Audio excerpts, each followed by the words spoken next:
We are live once again with Tribe Talks. You know, it's amazing when we get to do Tribe Talks again on sleep-deprived natures. I'm joined right now, at this time, by Mr. Carthrick. Wolfie is apparently coming, but he's turning up fashionably late. We know Wolf likes to stall. How you doing today, Carth? I'm doing good. I'm just kind of hanging out. I did my raiding all morning today. That was a good time. I'm assuming that's in-game. You didn't just go around pillaging nearby towns. No. I thought about it. I did. It's like, I really need to buy myself another vault, so I'm just going to go down the local store and see what's in the registers. I'm just going to go raid the old folks home next to me and see what the piggy banks hold. Well, I thought about it. Let's be honest, but no, we had. I decided to do my SWGoH rating today, and then finish up my rating for home. And then get it kind of done out of the way before the rest of the week starts. For clarification, Carth and I are in the same guilds in Galaxy of Heroes and in Heroes of Middle-earth. Has Chapter 2 for Heroes of Middle-earth started now? Or no, it's going to be late. It's going to be super late.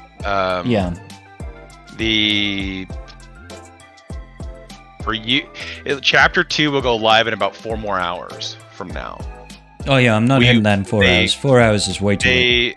They launched it really late to try and get the Chapter 4 update before our Chapter 3 expires, so that we get it mid raid. Mm-hmm. The only caveat with that is that we don't know if it's actually going to land. We don't know if it's going to go live, because when the crate raid had its changes, you had to wait for your current one to expire for it to load the new one. So I don't know if that's going to be the same thing, which if it is, it's going to kind of suck because then we're going to lose some time on that. But I mean, whatever, it is what it is.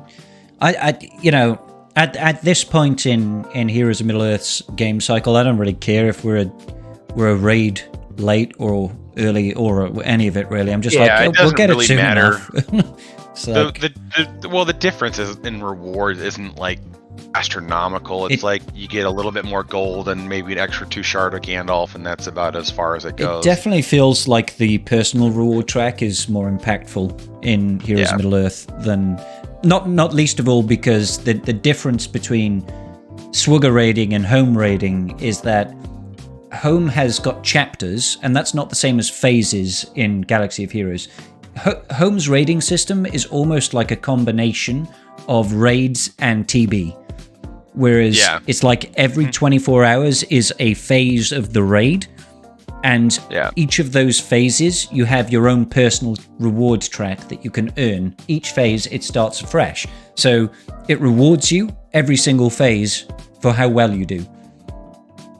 And it takes up until you get to the penultimate guild raid box in this first raid that we've got to start actually making a real meaningful difference in the rewards that you get. So, and by that I mean that's where you get your mithril raid tokens, which is the only place you can get those particular rewards, which will help you get to Gear 8 and Gear 9.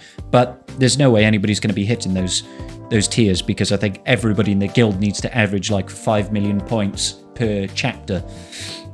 So it's just kind of a lot. Yeah. It's gonna be one of those things where it's you have to work for it, because it's you can't most teams can't even do 900k unless you are Gear 8 and 5-star or higher. And because with the changes, you definitely have to have the star investment to make the teams work. And so it's just one of the things where it's it's just going to take time for people to get 5 teams farmed up, and the reality too is you have to have it's better to kind of hold out and wait, because that way you get an idea of what are the 5 best teams to work with versus actually sitting there going, oh hey, I invested into this team and they can't do anything except for phase 4 or phase 2 or in whatever. In particular, it's annoying in home because progression in that game is a snail's pace. And I understand why it's a snail's pace. It's because there are only a limited number of characters and there's only a limited number of game modes. They can't just give us crap loads of gear and credits and XP and ability mats out the gate, because we'll all just max out all the characters immediately. So it's like artificially extending the life by severely restricting our ability to invest in teams. Yeah. So like Karth says, you want to, if you're trying to do it free to play, you want to try and let everybody else do the grunt work for you so you can invest your gear smartly. Because let the whales do what they do best. Exactly. Whoa, there's the wild Wolfie. It's the Wild Wild Wolf. Just the Wild Wolf. Why is my thingy up here and it should be Wolfie? No. What are we doing? What the fuck? Oh, guys. I haven't turned my camera on yet. Oh, maybe when you turn it on, it'll jump you up there, because otherwise we're just looking at my little logo. Sorry. No, it's okay, Wolf. All we need. Yeah, no, take your time, buddy. Sat down. We don't need Wolfie's face. Screw that guy. But he's the most handsome of us all, Karth. We need his face, otherwise people won't listen to this, audio podcast. According to who? I mean, what? Who? What? According to who listens to this, anyways? Well, according a few people tune in. A few people here and there. Let me see. We're averaging about 100 and... Who are you calling a few people? What do you mean, who people? We get about 190 per stream on the old podcast hosting, and let me just see what it's like on YouTube. YouTube, I've obviously got more of an influence, so the views are a little bit higher there. Farted, huh? Which one of you? Which one of you came in and tooted? Yeah, maybe one of my dogs. Between like 700 to 1,500. So that's people watching and listen to this show. God damn it! Yeah, they do the stuff and things. Yeah, I'm sure most people, like, if I clicked onto a YouTube video and I saw it was like 2 to 3 hours long, I'd be like, "Fuck no, I'm not watching that." However, this is very different because this is Tribe Talks, and you'd be like, "Fuck yes, I'll listen to that." God damn, I love listening to 3 man-children talk about Star Wars. Yeah. An extended period of time. Yeah. I resemble that remark. I embody that remark. That's my life right there. Yeah. Mm-hmm. All right. What did I miss? Home talk, which was not important. Oh God. You missed about Heroes of 6.5 minutes of waffle, Wolfie. The waffle Wolfie. Mm-hmm. Oh, sorry guys. Wolfie's here. He's also the co-host. What? The tri-host. Where? The triumvirate of the Tribe Talks podcast. Oh, there is a Wolfie. Yeah. And Karth was too busy petting the dog, and that's not a euphemism. He was turned around. He was whining. So I was making sure he was... You gotta do the slow turnaround reveal, Come on. He's too fat for that. with the cat. Come on! No, Mr. Bond, I expect you to die. He's a little big for a lapdog. I think Smudgy weighs about that much now. So, he's trying. He'd have so many problems. I mean, I think we should all count our blessings that cats don't weigh that much, because if they did, there would be a change in the New World Order.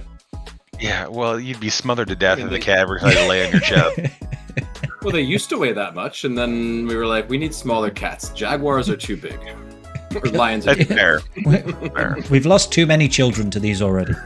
A tiger is just an absurdly large cat. I need a smaller tiger. Quite honestly, the litter trays are just unmanageable to work with a tiger. You need a whole room for that. God damn. Oh, gee. That would be so bad to pick up. I can imagine. Shit. Yeah, you just need a shovel. Yes, at that point. I need a shovel currently with my dogs. I say my aunt had huskies, and anyways. Don't let the conversation fool you, ladies and gentle beans listening at home. This is a Star Wars Galaxy of Heroes podcast, maybe. So welcome, Jason. It's allegedly. A Star Wars Galaxy. Jason Kong. Yeah, I'm still working my master plan of gradually but surely pushing it away from Galaxy of Heroes to just talk about anything in general, and I'm hoping people don't notice. So yeah, how you doing, Wolf? I've already asked Karth how he's doing, and he said that you're a big doo-doo head. So how are you doing? Wolf? I'm being big doo-doo head. That's how I'm doing. Good. That looks like a new I'm doing all T-shirt. right. Is that a new T-shirt, No, it's the same Wolfie? one. Ah, This is the same one. We got the Wolfie chain, Yeah. the full logo going on. Had it for a couple months right now.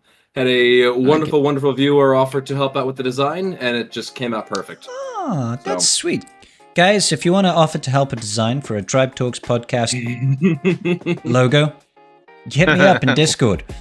I was trying to think of the right word there. I was like, totem, idol. There we go. What do people worship? I would take a totem. I am a golden god! I would like it carved, please. I'd like to just place it right about right about here. Yeah, made out of ivory. Yeah. Between the TV and the bookshelf. We'll put it right there. Perfect. Hang out with the lightsaber that's on the ground. Yeah. There we go. And you could send your weekly blood tributes to it, and everything will be great. I see no problems with this. No, absolutely not. Absolutely not. So, we all know what the really, really important thing that's happening in Galaxy of Heroes is right now, is the grand and glorious return of everybody's favorite game mode, 3v3 GAC. Man, And I'm already over it. Here. You had to ruin the freaking pot. I just got here. Well, the idea is if we talk about 3v3 now, the podcast can only get better. So, the only way is up. That is definitely a way. That is definitely a way to view it. Yeah. I mean, I'm currently in this first week. I am embodying CG's design of winning 50% of my matches by winning the first one and losing the second one. So like CG's happy with me, I guess. They're like, yes, that is all you get to win. How are you guys getting on? Surprisingly okay for 3v3 so far. Round one, we did some science, had some fun, whatever, dropped some battles here and there because just being efficient is boring. And luckily, my opponent decided that he was going to be able to clear my Rey, clear my Lord Vader, and my Jabba and everything, but get stopped up on Tarful. So I got the clear. He didn't. I will take it. And then nice. Round two, it was great. Round two, I opened up the board and saw a 1730 something, and I was like, oh, that's a decent. No, it's not a good score. That's like they full clear, but they didn't full clear. Yeah, and then I realized. Well, and then I realized that I was thinking in 5v5 mode, not in 3v3 mode. The 1730 means they didn't clear. So I got my executor sitting there with 5 battles on it, just like, okay, I guess they're not getting through that. So, yay, defense. Science got to clear. Yeah, I'll take it. I will take it. I mean, it's cheap to win on fleets, but hey, a win is a win. A win's a win. A win is definitely a win last time I checked. Yeah. They don't want to ask how, they ask how many. Exactly. I mean, I'm sure Karth has done terribly considering he's in like 18 in the world right now. I'm 2-0 on both accounts right now, but I'll probably lose. He's got a newfound respect for Adrad, though. Yeah, on the alt account, that was pitiful, and that was a misplay too. If I had just let Dooku kill it or let it time out, we could have cleared it. But guy only came in to one attack and then never showed back up. But my last run opponent is like 13.7 million GP, and I'm like, don't care enough for this. But for reference, you are what? No, on the alt account, 13. I'm 11.5. Oh, the alt account. The alt account. Okay. Yeah. On the main account, I'm 13.2. Yeah. But that one, I Karth's alt account has got more GP than my main. Yeah, but you got better mods on as it well than that one does. That one's got some trash tasks. I got 44 plus 25 speed mods on that account. Yeah. It is not as good as not great. 56 or but something.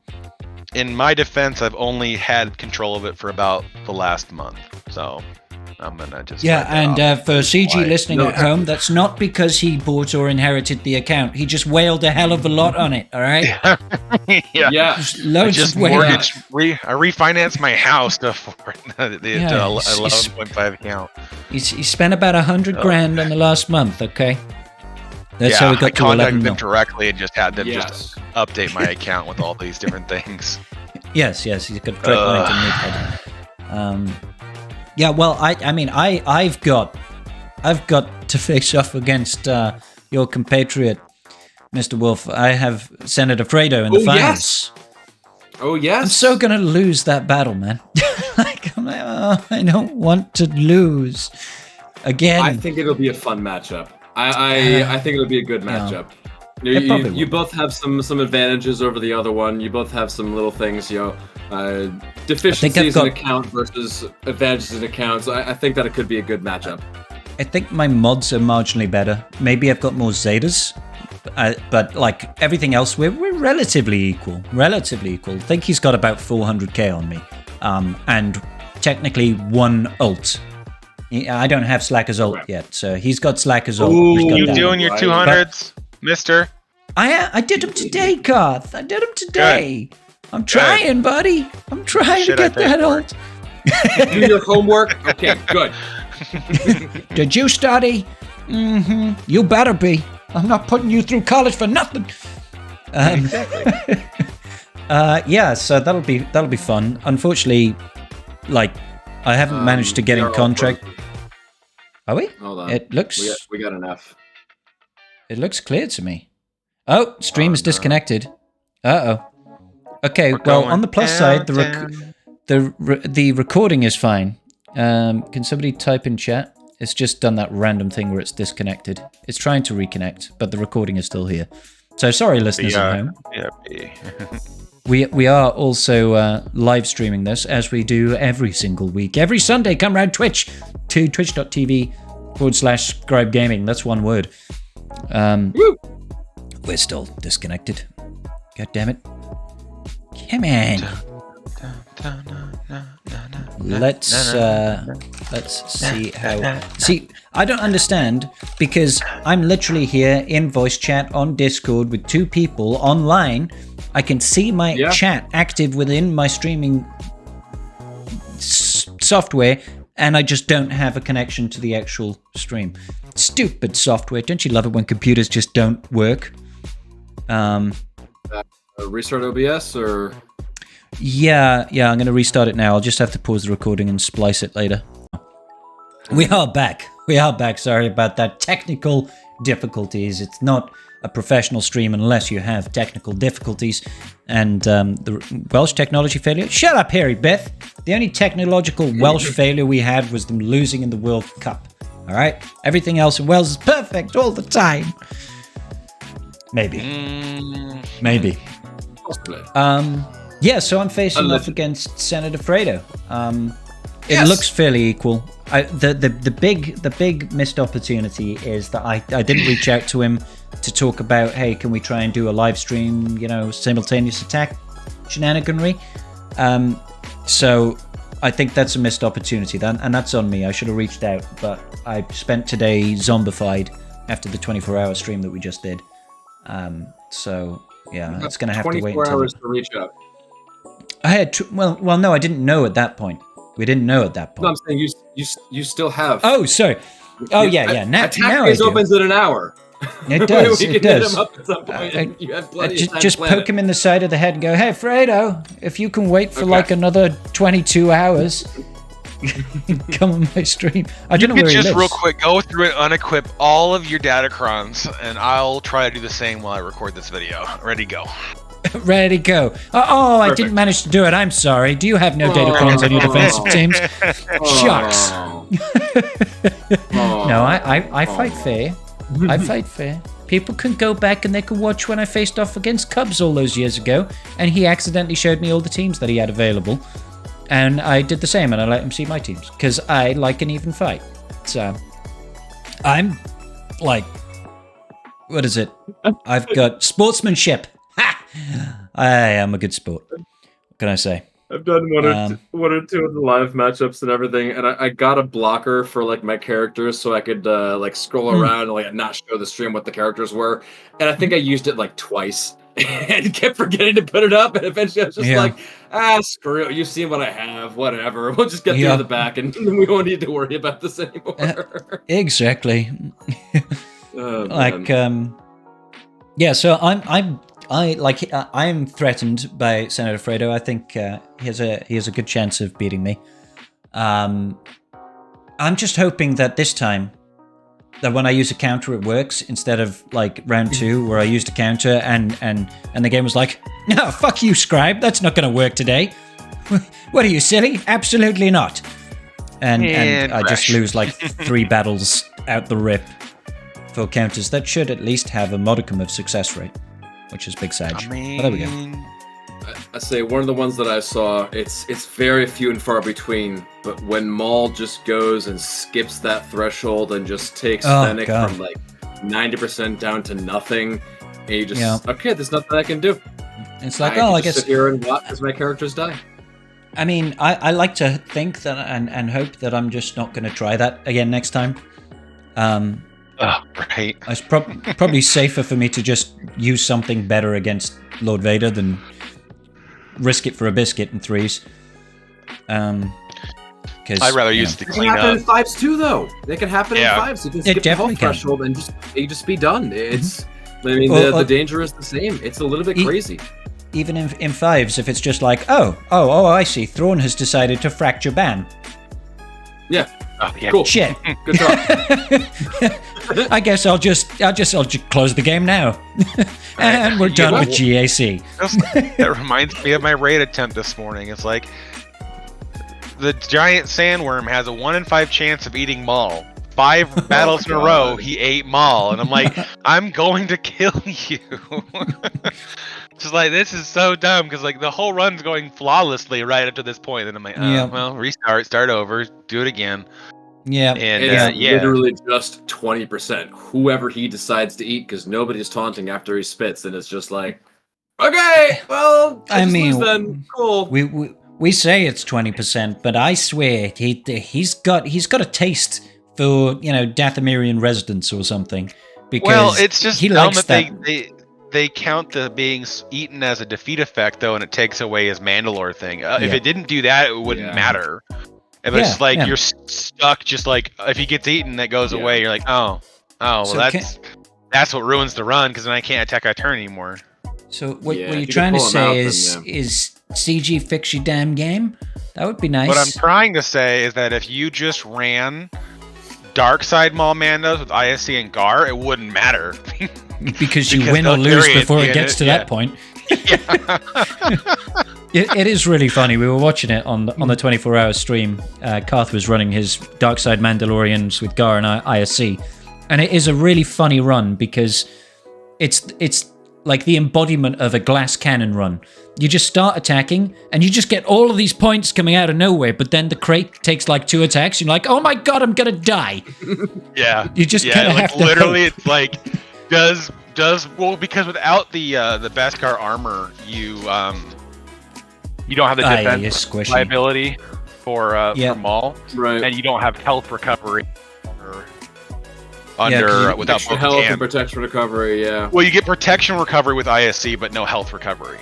Yeah. Okay. So you kind of walk that line of like, if he doesn't crit Maul and he lives, then it's like you'll finish off the battle no problem. But if he crits Maul and he dies, then you're just praying to that the damage immunity on ISC and Gar lasts long enough for them just to counterattack it the rest of the way down. Yep. But it's just so much fun because it's like he doesn't even get to the second eat and you're at like 2.5 million damage. It is so nutty. Oh right. Yeah. You have your Gar and ISC at Relic 8. Yes, yes, I do. Of course. The funny part is damage number. You said the damage number. I'm like, that's more than 1.8. You gotta get back. Oh. It doesn't work at R7 though. That's the thing I found. You're too slow. Oh, really? You don't get the ramping damage as fast. and so you're just too slow. You stall out and you get killed off. I could do like 1.5 consistently, but that's why I told the guys in the guild initially. I'm like, it doesn't look to be worth it because you can't keep it on the tracks long enough. But when you go to the last tier, you get enough things going that you're able to just blitz right through it. But I mean, it's like, a mining cart on the world's ricketiest track. Like, you're just praying that things stay together long enough for you to get your destination. Yeah. That's it. It is just so funny though when you see the people assisting, how quickly those points just like. So wow, okay, that's first salvo. You're already at Maul's first 5 stack. By the time you get to it, you'll be somewhere in the mid 1.5 million. Yeah, it just like shoots. You're just like you're almost at like at the Relic 7 run max on his first salvo because of how when Gar and ISC can attack together, they keep daisy chaining off of each other's attacks, so they'll attack like 4 times.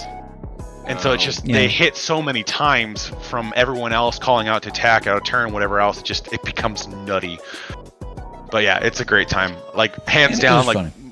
Favorite raid team so far. Although it did take us a couple of runs, didn't it? But did it take? Well, I say a couple of runs. It probably took about 4 or 5 attempts to get the 2.7 or whatever it is. I think it took us 2 runs to do the 2.7. Oh, okay. Yeah, the first one it fell off the track. The second one it damn near did, but ISC and Gar DI'd, but didn't get dazed. And so when they counterattacked versus the giant sandworm, they killed it. Like they literally the counterattacks did like the last 300,000 damage. Yeah, it's like we're 300k short. Let me just counterattack twice. Okay, you're dead. Yeah, we're there. Oh, okay, cool. This is a fun game we're playing here, folks. That is the great thing about that team is, and I'm not advocating people go out of their way and start gearing up Crate Dragon teams right now. But the great thing about it is just decided very, very quickly. You're not sitting around wasting like 5-6 minutes a run. Yeah. It's like 30 seconds. You get in, you go. Okay. Either we win or we lose straight away. That's good. Yeah. Because realistically, the problem that we have, where Karth was talking earlier with the Maudalorian's run, that point where he eats Maul and your run is over is at the end of the run. Like that's towards like one of the later things that happens. It's not like it's the first couple moves. You got to get a little bit of ways into it and then get screwed. So for it to be decided earlier, I'm okay with that. That second eat in the normal Maul run is like 60 seconds from the end of your normal Maudalorian run. If he doesn't eat Maul, you're usually done within a minute after that fight, after that part passes. And then, but if he eats it, you got to start over and go 5 minutes back. It's like, oh, you son of a... Yep. I don't want to do this anymore. I mean, I'm definitely mentally ready for us not to be crating any harder than we have been. I'm ready to move on. My roster disagrees with me, but let's have the Endor raid now, because I'm still hopeful it comes with the 8-year anniversary. I'm hopeful they use the charity stream as kind of the launching point of like, hey, this is what it kind of looks like. In a month from now, we're going to bring it to the game, or a couple weeks from now, we'll bring it to the game. So that way we kind of get some exposure. We get to see kind of like what they do with TB, right? Like the week before TB came live, we had a live presentation. Yeah. I kind of hope we get something similar. Thing. Yeah. But I mean, we'll see what they come up with. I just, like we talked about yesterday, it's like, as long as it's still 5 attempts, like that's fine. I just don't want to be like, hey, it's only 3v3. It's three squad characters. Let's do 10 attempts now. And I'm like, so we doubled the attempts, but then cut the amount of raids in half. So I'm like, I'm still doing the same amount of raiding every week. And we spoke about it as well on the 24-hour stream. We were talking about how that devalues ISC's Omicron, right? Because when you look at Bausch, right? Scouts, not ISC. When you look at Bausch and you think, was Bausch's Omicron worth it? I would argue at the 10 point, absolutely valuable. When it was just 10 Omicron mats, hugely valuable, right? But when you consider that, she can put out a 2.7, which is like a quarter or a fifth of the maximum points that you can actually put out in the whole raid, right? But if all of a sudden you can have 8 or even 10 teams for this new raid, one Omicron suddenly has half as much value. Maybe it gives you 2.7, but maybe the reward thresholds have been stretched out because we've got more teams to run. So, like on an objective, big picture thing, that Omicron has less value overall because it's only accounting for half of the total. You know what I mean? It's like additionally, with the Leia Omicron, you could run a 4-man Jabba team, and it would save you a single Relic 8 character, and you wouldn't need to bring another character. If you can do it with 2 people, then maybe. If you still need to run a 3-person team with the Scout Omicron, it's lost even that much more value compared to the Boosh Omicron. Yeah, just comparing apples to apples right there.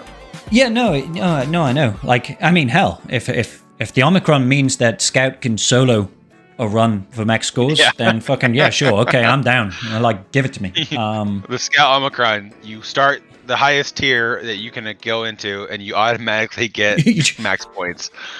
Yeah. Like, all right, you twisted my arm. Press one button and win. I mean, I'd be tempted to do that right now. I'd be like, yep, absolutely, give it to me. So I think it's going to have to be very delicate how they approach it, because I can't see me putting that Omicron on right now. If all it does is... And that's kind of why I'm hoping they go to a similar setup to what Home is, where they have either chapters or phases. I don't think it makes sense to have the dark side teams be 3v3, and so I don't really think that really pencils. So I would rather have them, like, the dark side stuff is 5v5, the light side stuff, sure, let it be 3v3, and then you have either chapters or you do phases or whatever. I don't know, however they would want to do it. You know, you have 3 days to do this. They could split it up a little bit if they wanted to. Or change how that even works. You know, they told us what they were thinking about, but we don't know the final product of the raid. I just really hope it's not the side scroller. Well, not really a side scroller. It's a front scroller, really, of like the Leia racing event. Arcade game. It's like Road Rash. I just really hope that's not the raid for the, because that's gonna be worse than the crate raid, at least to stare at for an hour twice a week. And like or something like that. And like you were saying, it would be kind of strange with, like, for the dark side and the light side to even do the same thing. Because, like, the light side, if they're in a speeder chase and they're doing something, cool, that would make sense. They're chasing down the scout troopers on the speeder bikes. But if you're Moff Gideon or Veers chasing down the speeder bikes, it just... I remember when Moff Gideon was on Endor chasing down the rebels. It happened. They're chasing down the scout troopers. Because they just did the same fucking thing. I mean... They were trying to get to them before Luke and Leia to help them be okay. Yeah, they're looking after them. If you have Scout Trooper hanging out with Commander Luke or something, or a Jedi Knight Luke and Rolo or something, I forget what the whole raid team is. You know, do they have to have a single Rebel phase, a single Ewok phase, a single Empire phase? Oh my god! Where they can break it up I that really way? hope not. I mean, that would just be how do they do that? That would be the real way for them to say, "Hey guys, you're gonna invest in every single character for this raid." Let's just go back to 6 days for raiding, and then what we'll do is we get 3 phases. We get a Rebel phase, an Ewok phase, and an Empire phase, and then you just get 2 days to do each phase, and that'll be the new raid system.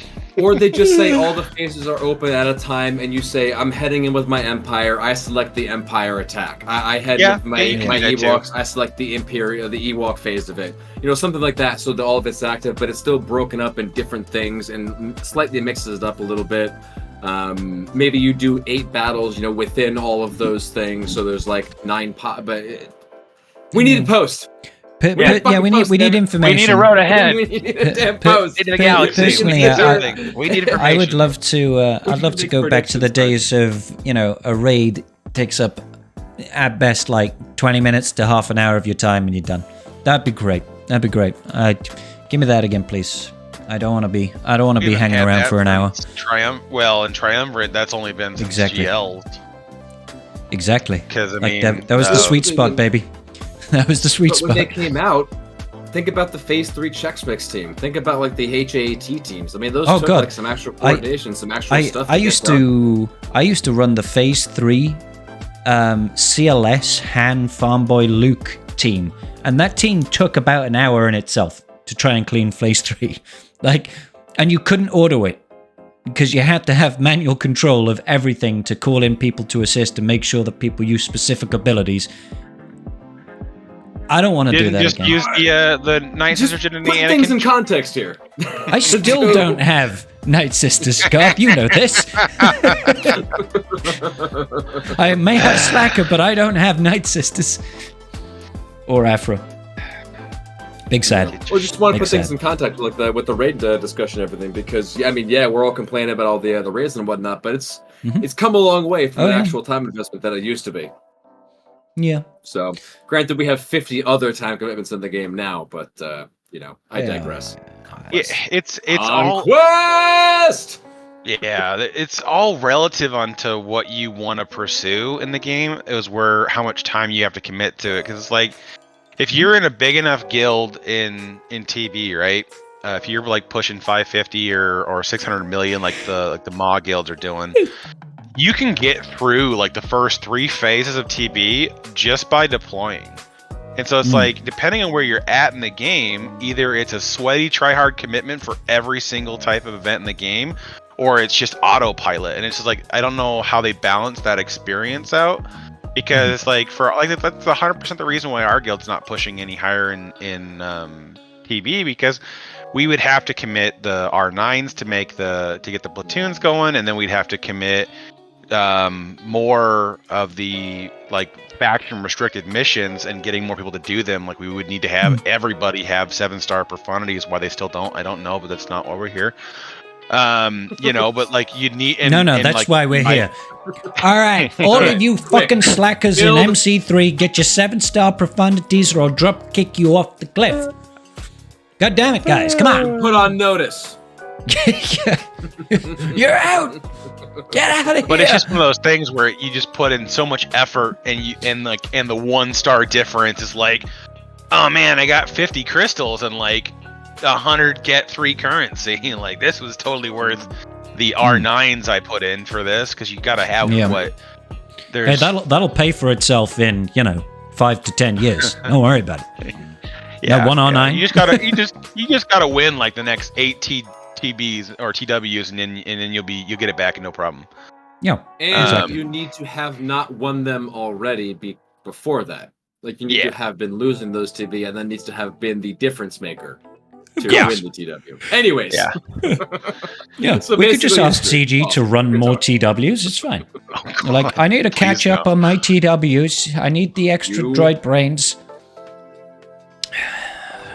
Yeah. I mean, only if you're R9ing hardcore does that even come to a factor. No, I'm not R9ing hardcore. Most people aren't Captain doing Rex. Yeah, most people aren't doing much of anything. But yeah, it's crazy to see where the improvements need to go on where time is, because conquest is really crazy. But even for Scribe and myself, is we can knock out conquest in 4 days if we go at it hard. I'm not recording videos. Yeah, and then from there we can just do it on autopilot. But you don't always have that luxury of being able to spend 2-3 hours every night for 4 days straight to power through every single feat efficiently and do all of that stuff and get it wrapped up into where you can just go on autopilot. For me, this last one, it took me until day 11 to hit red box, but that's because I had 4 or 5 days where I didn't have the mental fortitude to sit down and do it. So I just got to sector 4 and just simmed for a few days until I felt like I could handle it. But that's about it. So it's like Wolf said, there's a lot of things now that have substantial time requirements. Oh, definitely. That can be taxing for certain players depending on how far you want to push and achieve. Conquest definitely feels like one to me. I mean, obviously, like you said, it's getting the red box that takes ages. Now that simming is there, now that you can sim. After you've hit that red box, it's a breeze. It's seconds. You just go in. It still pisses me off that I have to do 2 energy refreshes, sim, 2 energy refreshes, sim, 2 energy refreshes, sim. I 100% understand why CG put that cap in so low. For sure. Was for just so that you couldn't preload between, for the like. But I think now with how it's set up with the Datacron farming, it doesn't really make sense because you're gonna be farming Datacrons until the last day anyways. So it's like you're not gonna end, like very few people even preload anymore because it doesn't change the needle.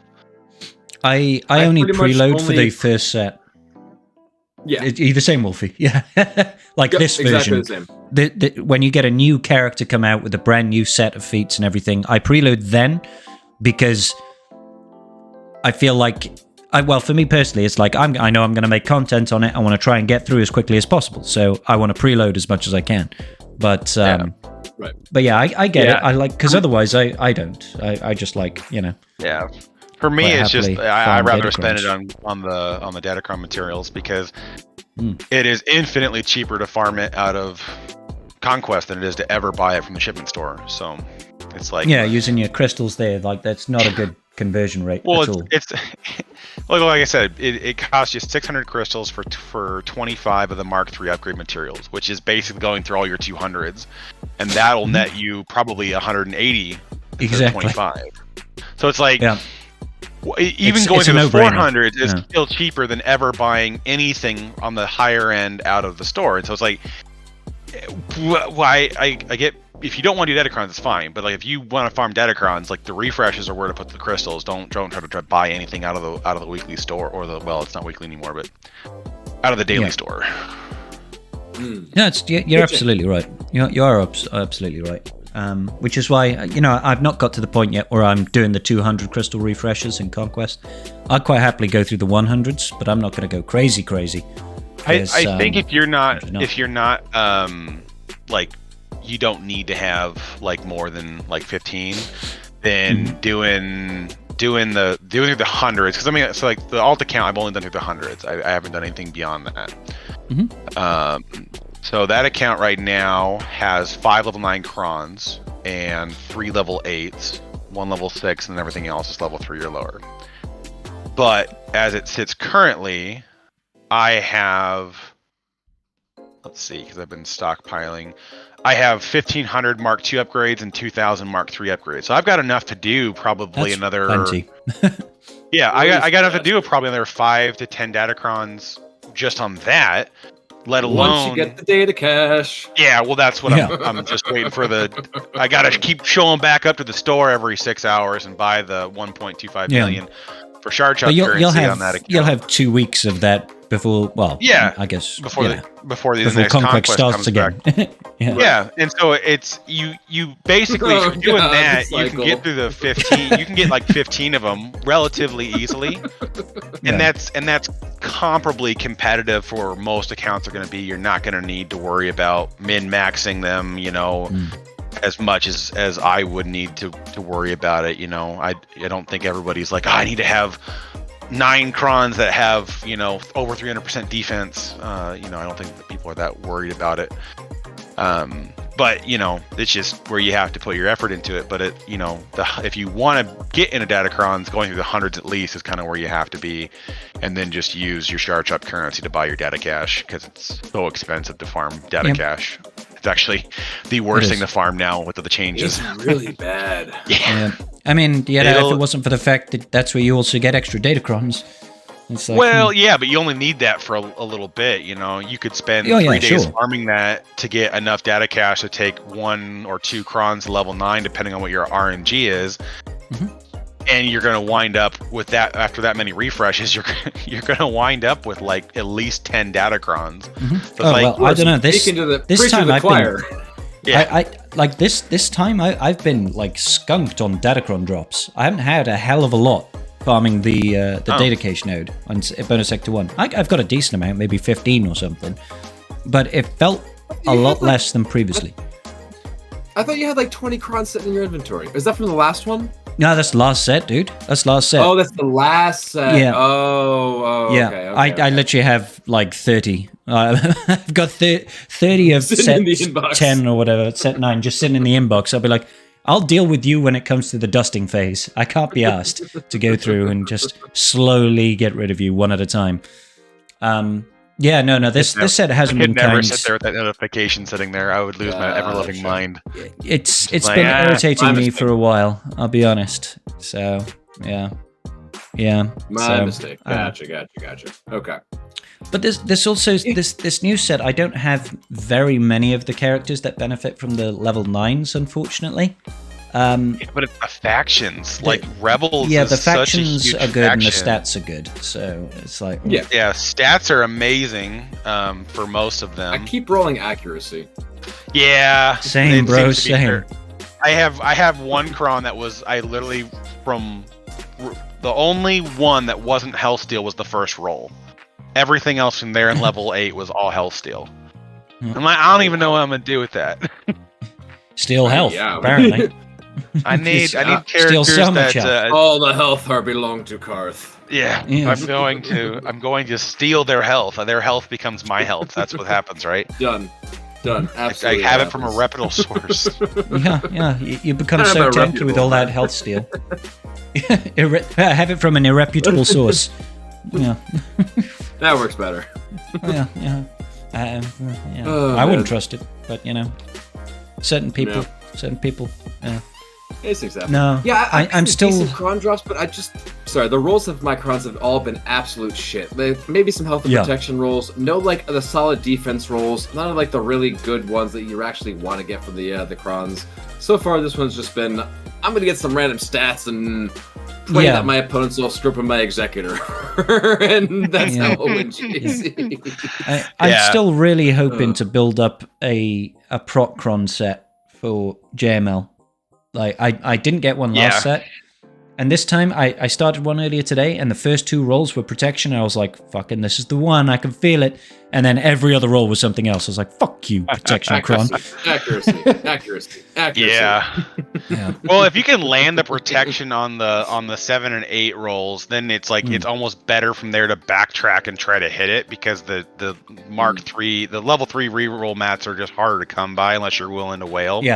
Yeah, they're all. And that pack goes out in the store, in 12 hours, so that time is coming to a close. But yeah, Karth knows that by heart. He's just like, I know when that whale pack disappears. Well, that's why I was whaling today, because I was trying to wrap that stuff up and get some stuff squared away before the pack went away. Because it's the cheapest place to get it, because it's a guaranteed 20 Mark 3s, and 20 Mark 3s cost you 600 crystals in the weekly store, or 25 Mark 3s cost you 600 crystals. So it's like for an extra 399 crystals, you get a guaranteed drop of the Mark 1 and Mark 2 reroll mats as well. So it's like it's okay. So it's like if you're crystal buying them anyways, it breaks even if you get like the low end rolls. But if you get like like an 80 of the Mark 3 roll, you made so much value on that. But it just depends on what you want to get out of it. But yeah, this is how whales live, guys. This is how whales live when they look at it's Galaxy. actually listening like, boy, this is what's hysterical though is it's cheaper to buy the data cache out of this store right now than it is to buy it the data cache pack. I thought that was just absolutely mind-boggling stupid that the data cache pack can roll a lower value than the store can. Yeah. That's for 550, it's 1 point. For 550 crystals, it's 1 point. I think 1.25 is the minimum it can roll, and then the max it can roll is 6 million. But like the average is like 2 million that it gets you. Well, for 600 crystals, you can go buy 3 pack all the time. Yeah, every day. For 600 crystals, you can go buy. Way back. We play poker on Tuesdays. Yeah. For 600 crystals, you can go buy the 3 million out of the store. So it's like it's cheaper to go to the store and refresh even for 50 and into the hundreds and buy that than it is to get that pack. So, anyways, whale math, all where the crystals go. The whaley ways. It's like, the whaley ways. We play poker on Tuesdays, and that's where he really steals my money. That son of a bitch. My days. Facts about life there, folks. But yeah, it's this set's gonna wrap up, and then we're gonna get the done with this conquest, and then I swear to God, Monday afternoon, we're all gonna just sit there twiddling our thumbs and be like, "What do we do now? There's just nothing. What do I do with all on." this free time, man? Yeah, I don't know what to do with all this free time. Yeah, so yeah. crazy. Baldur's Gate, obviously. I mean, the I got to do that week. for so many hours on the 24-hour stream. I did it for like 6-7 hours. It was great. So good. So fun. I did stuff and things. So good. And then, sorry to derail the conversation and put it towards, a game that's really good, Baldur's Gate 3. I came across, there was a vendor inside the Moonrise Tower, and her name is like Araj Oblodra. And I was like, oh my god, Oblodra! Because House Oblodra is from the Drizzt Do'Urden books. And I'm like, you shouldn't even be alive. You're a made-up character. You shouldn't even exist. And it's like, why are you here?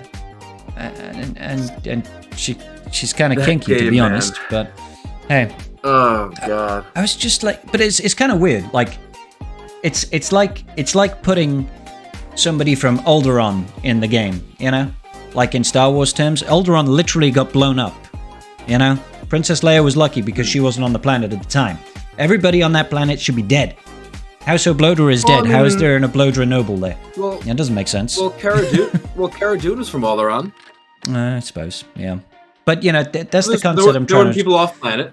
But okay, so to refine it even further, I'm just being an asshole. But this matters, right? Because in Drow society, at least in Menzoberranzan, right, the only person, if you've got the surname of a house, so think of a house as obviously it's a family. There are a bunch of families inside the city. The only way you would have that surname is if you were a royal member of the house. So you'd have to be like a prince or a princess, or like royal family. And Drow don't have a lot of kids because their conception rates are just not very great. So the fact that she's from House Oblodra, 1, is kind of like, oh, that's very rare. 2, she's part of the royal family because that's the only way she would have that surname. It's like, that's even rarer. And you're alive? And this house got killed like 100 years ago. So I was just like, you shouldn't be here. Why are you here? But it's still kind of cool. Still kind of cool. I can see Frank too in chat has read some Drizzt books, but he's not read the recent ones. So, yeah. A lot of random amazing lore bits in that game. Oh so god, I love it so much. I love it so much. I have not played the originals, the 1 and 2, unfortunately, but from people who I've heard who have played the 1 and 2, tons of references, tons of callbacks, tons of everything. A lot of really good stuff there. For sure. I've rescued a gnome, and he started talking about SWGoH, who was the boss in the very first game, the big bad in the first game, and he becomes a companion in the expansion pack of the second game. I was like, it's SWGoH. Cool. But yeah, it was only a name drop. He wasn't actually there. So maybe he turns up later. I don't know. No spoilers. Anyway, that's probably enough derailing away from Galaxy of Heroes talk. Is it though? I just got Halsin as a friend, so. Halsin. The best bear. He's my buddy. Oh, the best bear. He's the big bear. Yeah, he's Papa Bear right there. Oh my days. Yes, he is the largest bear. Not the smallest. No, definitely not the smallest. No, not the smallest. That role's been taken up by Smudgy. Oh yes. Yeah. So yeah, what's coming? Oh yeah, in 10 days. We've got Jedi Knight Cal Kestis coming back. Thank God. I've been ready for about a month. God. I see you've been. Who's that guy again? I haven't heard of him. You haven't R9'd him already, Karth? Are you sure about that? I mean, which can we talk about? The big one or the really big one? Yeah. The really big one. About the whale account or the Kraken account? I mean, I need context. Yes. We gotta differentiate somehow. So, yeah, well, exactly. Yeah, I have been ready for that damn Cal Kestis event, probably going on 2 months at this point. And oh dear God, I'm glad they finally announced it, but I'm upset that it's a whole freaking month late. Yeah, I guess it's not a month 6 late. months. Yeah, end of June. No. End of June goes to end of September. Beginning of October was the beginning of the 90-day window for it to return. Yeah, which means end of October is not 3 months. Well, I mean, yeah, but I mean, 3 months is relative. The legendary events have a cadence somewhere between 90 and 120 days. So, I mean, any time in that block would have been on time. CG Shell! CG Shell! Hey, man, if we establish that Tribe Talk starts at 8 o'clock and somebody turns up at 8:30, you're late. The same thing happens with Jedi Cal. I was late. Well, no, actually, to be fair, we don't really have a hard and fast time for the Tribe Talks. We just kind of show up here. Damn it, we're making a point here.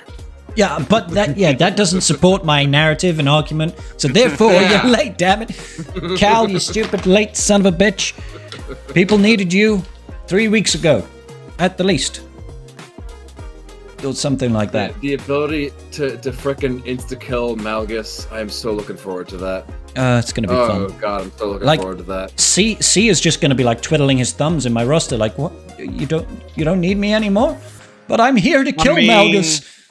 I mean, you say those things. There are so many ways to stop Jedi Knight Cal from winning versus Malgus, and Set 11's gonna help do that again with the high defense, because their sustain is so out here stupid. Just smashing our dreams. I'm just trying to keep it realistic, folks. Like if Mr. they have Relic a high 9 Karth over here bringing us down to earth. God damn it! You think you know it? Damn it, Cal. It's just how the fight plays out, man. It's like if it's a high defense Kron and they've got high relics, like the sustain they have on that team is so obnoxious that it's just like, oh yeah, by the way, Darth Revan uses Lightning Storm and he'll heal the team back to full health and you'll start over. You know, if they have like 300% defense, you're just gonna sit there and laugh at you while you'll kill Malgus. You will get him out of there, that's for sure. But you're not clearing out the rest of the team. That's all I wanted anyway. Stupid Malgus. I'll come back with bounty hunters with the rest of you motherfuckers. I'm done with this, Malgus. Stupid Malgus. But I mean, there's I'm going home. a lot of things to do with Cal, though. He's got a lot of plug-and-play viability that kind of gives you options on what you can do. It's JML lifter. JML need a lifter. It's so good. I mean, you're not wrong. He's a fun JML lifter, especially with the Kron, because that 25%. I mean, I have that fucking Kron, and I'm gonna like not be able to use it for most of the frickin' time because he's back so late.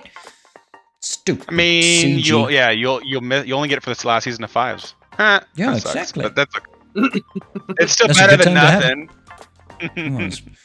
I think I maybe suppose. It might be better than nothing. I suppose it's not nearly as bad as when I decided to relic Hondo, because I had the Hondo Kron. I was like, you know what? I 7-starred Hondo. No! I was like, why not just get him up to relic 7? He could be fun. And I did it in like the last week that Kron was around. So I had it for like 6 whole battles or something. Or not even that. Fucking 3 battles. It was still fun. I still like it now. Hondo is still good now. So I think maybe. Man. I mean, Hondo still. Well, Hondo's he's very good. He still does a lot of work, but that Kron, like right now, you can kill Malgus in 3v3. I've done it. I still do it. You can't kill every Malgus lineup. If they do like Malgus with Talon and Marauder, done. Hondo, easy, no problem. If they do DR and Basti, you're probably fucked. With the Hondo Kron, you could beat DR and Basti. It was insane. Like the fear, he just didn't care. He was just like, all right, cool, I'm Hondo! And it was well, yeah, the evasion ramped so fast. Like, yeah, it's just so stupid how fast his evasion ramped. And so it's like, you're just like, oh, yeah, by the way, just, I don't care. Hondo right now, though, without his Omicron, though, is kind of he has like some use, but like the teams just aren't meta right now. Like you can still slap him under BAM, you can still put him in a lot of scoundrel lineups that he can work under, but his real bread and butter right now is that Omicron that just makes him a threat because of the turn meter. Of course. It's like him starting out and you with 100% and 5v5 starting with 100% turn meter and captivating somebody and then immediately pushing turn meter back 20%. It's just it can be really brutal. If you don't find have the right Hondo team very for captivating. Mm-hmm. He's the most captivating of all the units. Business. Yeah. So it's just kind of unfortunate now that it's like if you don't have the Omicron, it's like well, he does a good job collecting dust on his credits, I guess. I mean, he's not bad without the Omicron. It's like you said, without the Datacron, he certainly is not nearly as good. He still stacks up insanely. He still does a lot of really, really good work. Mm-hmm. The Omicron does so much. It's not just the turn meter; it also does more stacking. Yeah, it doubles like his stats. That Omicron, it doubles it. So he goes from putting out good damage to putting out insane damage. Monstrous damage. Oh yeah, He starts to stroke and look like he's not eating his Wheaties. Yeah, doing like 200k basics. You're like, oh okay. Hondo came to play. Hondo came to play. Exactly. And I'm all for it. And it would just be kind of fun if there was a little bit more of a team. And we've talked about this in previous tribe talks. The fact that he just can't bleed from either faction tag. Yeah. It just makes him so hard to find a leader for, because he just like light side scoundrel. Well, he's not one of those. Dark side scoundrel. Nice well, he's not one of those. If they changed the formatting so that neutral qualifies as both light and dark. Well, it would be useful. Amazing if he could be used under Afra, because he would, if he could pick up as a dark side scoundrel, he does plenty of debuffs. He would add a lot of control to the team that they kind of need. But they're not they don't feel like they're quite on the rails as much with the glass cannon feature. But I mean, even on that too, if you throw him go ahead. No, I was saying if you're using a light side team with dash or something, he can't even revive under Vandor. Yeah. So that's another big mechanic that you're missing. So the dark side and the light side. Yeah, if you get them both, it would be he would have a lot more strength as a character where he could be placed, and I think that's that's just the biggest thing with the neutral tag. It's like, I don't really have use for you. And CG doesn't have to worry about breaking it, because there's literally one neutral character in the game, and that's Hondo. They don't have to worry about it impacting any other character. There's only a handful of characters that have generic leaderships too. Like there's only like a few people that have old Ben's leader, where it's like all out. Yeah, OG Rex's leadership is actually really good. I mean, I say really good. It's good. They touch it up. Old Ben though, like you called out, Old Ben is definitely one of those ones that's good for good as a leader for Hondo, because you get the extra evasion and the turn meter whenever you evade. So he gains foresight at some point, and whenever he's dodging on that foresight, that counts as evades. So he's getting turn meter just turn meter just fucking flying everywhere. So it's you get a turn meter. You get a turn meter. Everybody gets except it's all Hondos. Yeah, that's just good business. Oh, I love it. Yeah, good times. So good times. So I think that somehow stemmed off Jedi Knight Cal. I'm still looking forward to it. I'm expecting. No, I'm not expecting. I'm hoping that at least some of our guild get Jedi Knight Cal, so we can start working on Zepho. We have 37 people in the guild who are ready for Jedi Knight Cal. So we should, in theory, be getting to Zepho on the next go around. Oh, okay. But because that mission with regular Cal is kind of shit. Apparently with Jedi Cal, you have told us is doable. Yeah, it's with regular Cal. I think the win rate's like 80% with no Omicrons, and if you throw on the Whirlwind Omicron, it's like it's easy 100% because you're getting the recovery at that point. So I think that's going to be the main thing but like we told everyone in the guild, like until we even have the chance to get to Zepho, like who cares like if you put the Omicrons on it now or not, because a lot of people don't need the Jedi team for doing their CMs, but the having the special cron, the Omicron does help make him a little bit more reliable, because you have more sustain. You're not relying on Seer for everything, and I think the AoE stun helps kind of control the field a lot more. You get a lot of value out of that one. It would just be nice. It would be nice if we could see that. I can't see myself putting any TB Omicrons on him. from what I hear, even though I hear it makes, he can raise up trash tier units in order to 2 out of 2 waves in TB. It's still a TB Omicron. It's yeah, exactly, Wolf. Yeah, it's still a TB Omicron. I'm like, yeah, I'm not gonna. I just put Malicos's 3rd on, so I'm I'm Omicron dry right now. I'm Omicron dry. Omicron dry. No. How about you, Wolfie? What are you thinking about it? About Jedi Cal coming back finally. Like I said, man, I've been waiting for that dude for so fucking long. I am so excited to get him into my roster. I got everybody Relic 7, I think a Relic 5 on Marin, nice. Gear 12 for Saw. I'm sorry. Sorry, Saw. I mean, unless you're putting the rest of the team together, it's such a bad investment to put him to high relics, man. I wish he was better. I mean, he's got no cool plug-and-play viability. That's the part that sucks.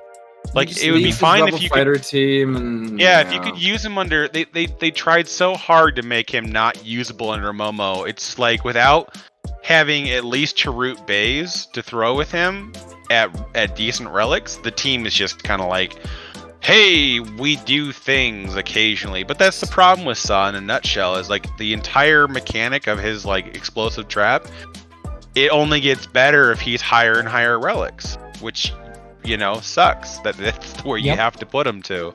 They do a lot of mechanics like that. I mean, we've talked about this before. They design mechanics specifically to interact with higher relic levels. I mean, think about Ray's Whirlwind.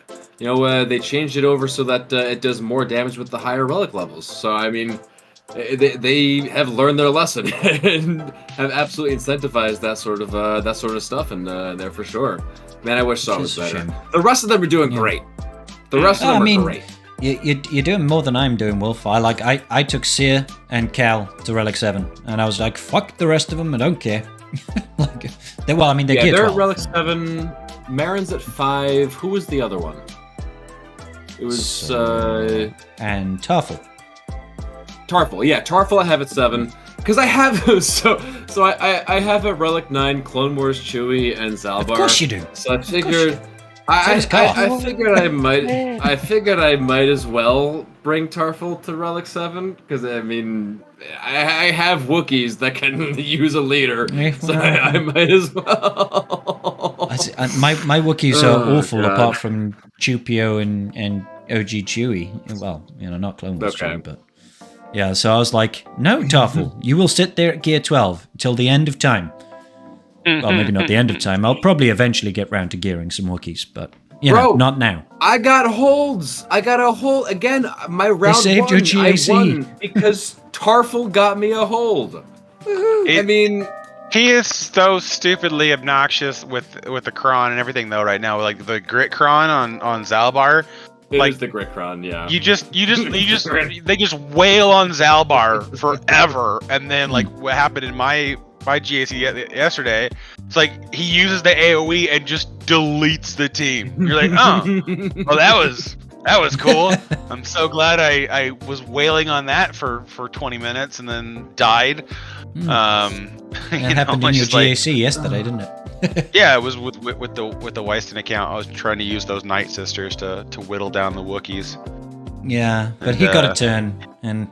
Okay, got a turn and just popped all those Night Sisters cherries just like that. Yeah, they disappeared. They went all dusty. It was not good for them. It was funny to watch though. It was like, I guess we're dead now. The round is officially over. Yeah. Let the Wookiee win. If you're gonna lose the battle, do it in a fantastic fashion so it's entertaining as shit, and I'm down. Yep. There you go. Absolutely. Do it in style. Yeah. Well, I mean that happened to me when in round 2 when I was facing off against what is it? It was Malgus, Marauder, Sith Assassin, but the Sith Assassin was Relic 9, and her second special attacks under protection, and I was using gas, but obviously not with Wrexham 5s because they were on defense. So it was gas, arc, and echo, and she took a turn and she just one-shot echo. She just went, "Blah, you're dead." I was like, what the fuck? What happened to my echo? Where'd he go? She's like, oh yeah, I just casually one-shot your echo. It's like, you bitch. Sass is one of those characters that we spent so many years shitting on, and then suddenly it's just like, oh yeah, by the way, Sass just like wrecks shit. We're just like, It's this fun thing called what? Everyone took her to RA and put decent mods on her because she's a pilot, and then all of a sudden you realize that, wow, there's some really nutty effects that you can have now depending on the Sith team that you're with. Yeah. It's like, oh my god. Yeah. Watch, like if she gets like five buffs on her and then uses that electric Q, it's just like, oh wow, you just did some real damage. Like that's terrifying. And also the Terminator and everything. Like that, like a Sith assassin lineup. I don't like sending Hondo against. You know, I was talking about Malgus teams. I'll send Hondo against Malgus, Marauder, and Talon. I will send Hondo. Malgus, Marauder, and Assassin. No, there's so much Terminator. It just fucks you. You just out of nowhere. You're just like, wait a minute. I'm just dead. Okay, cool. That was a good talk. I don't know what just happened. I won't do it anymor. It's one of those things where you're like, can I get one turn? Just one turn? Yeah. What do you mean I'm stunned? Well, I went against somebody who put who was it? I want to say it was Marauder and Sith Assassin. No. It was Set and Sith Assassin was C in 3v3 with the old Set 9 Cron with the ability block for Sith. Oh, nice. I was like, oh, that's totally Wampa food, right? Because there's no No, they took so many turns. I never got out of ability block. I just sat there indefinitely, just getting wailed on by them, and I'm like, oh, this is dirty. I like this. This is kind of interesting. But yeah, it was so bad because like Sith Assassin just like, oh yeah, by the way, Terminator. Oh yeah, Terminator. Oh yeah, Terminator. And I'm like, oh, poop. Okay. It's sneaky. Yeah. People don't expect it. I've learned my lesson. It's rough. Yeah, nobody suspects the Assassin Inquisition or something. I was in the Sith Inquisition? I don't know. I'm pretty sure we all expect that. Like, that's the first thing we expect. Well, I mean, you just got to look at them, with the dark robes and the red lightsabers. You're like, I think you're evil. You're looking kind of sus right now. They seem very Inquisition-y. I mean, exactly. Same. Yeah. I mean, with a name like an Inquisitor, you're kind of like, I don't think you're a nice person. And it doesn't mean they're just trying to, they're just mildly curious about things. They're not like, that's interesting. They're like aggressively curious about things. Yes. Well, like things, and they don't get what they want. They just kill you. So yeah. Or torture you, and then kill you. That too. That's an option. Yeah. Yeah. Put you up on a spike. It's a good time. It's a good time. Oh dear me. So anyway, 3v3 is fun, and so is Jedi Knight Cal coming back to the game. 3v3 is so much fun. It has taken us to talking about the Spanish Inquisition. All right, that is literally how fun 3v3 is. I mean, I blame CG, not for the Spanish Inquisition, obviously. I mean, that would just be, we can blame them for a lot of things. I don't think we can blame them for the Spanish Inquisition. So instead, no. What else is coming up in Galaxy of Heroes? The road ahead. Any day now, right? The raid ahead. The road ahead sometime in October, maybe. I honestly think they're running out of October. Everything. I think they're pushing everything into the charity stream or the week of that charity stream. I can't see them doing anything sooner than that. I mean, it's just there's only 2 working weeks really left of October, so they need to get a move on, as it were. Next Tuesday is the charity stream. So my guess. Next Tuesday. The 24th. Sorry, not the 17th. Well, the next Tuesday.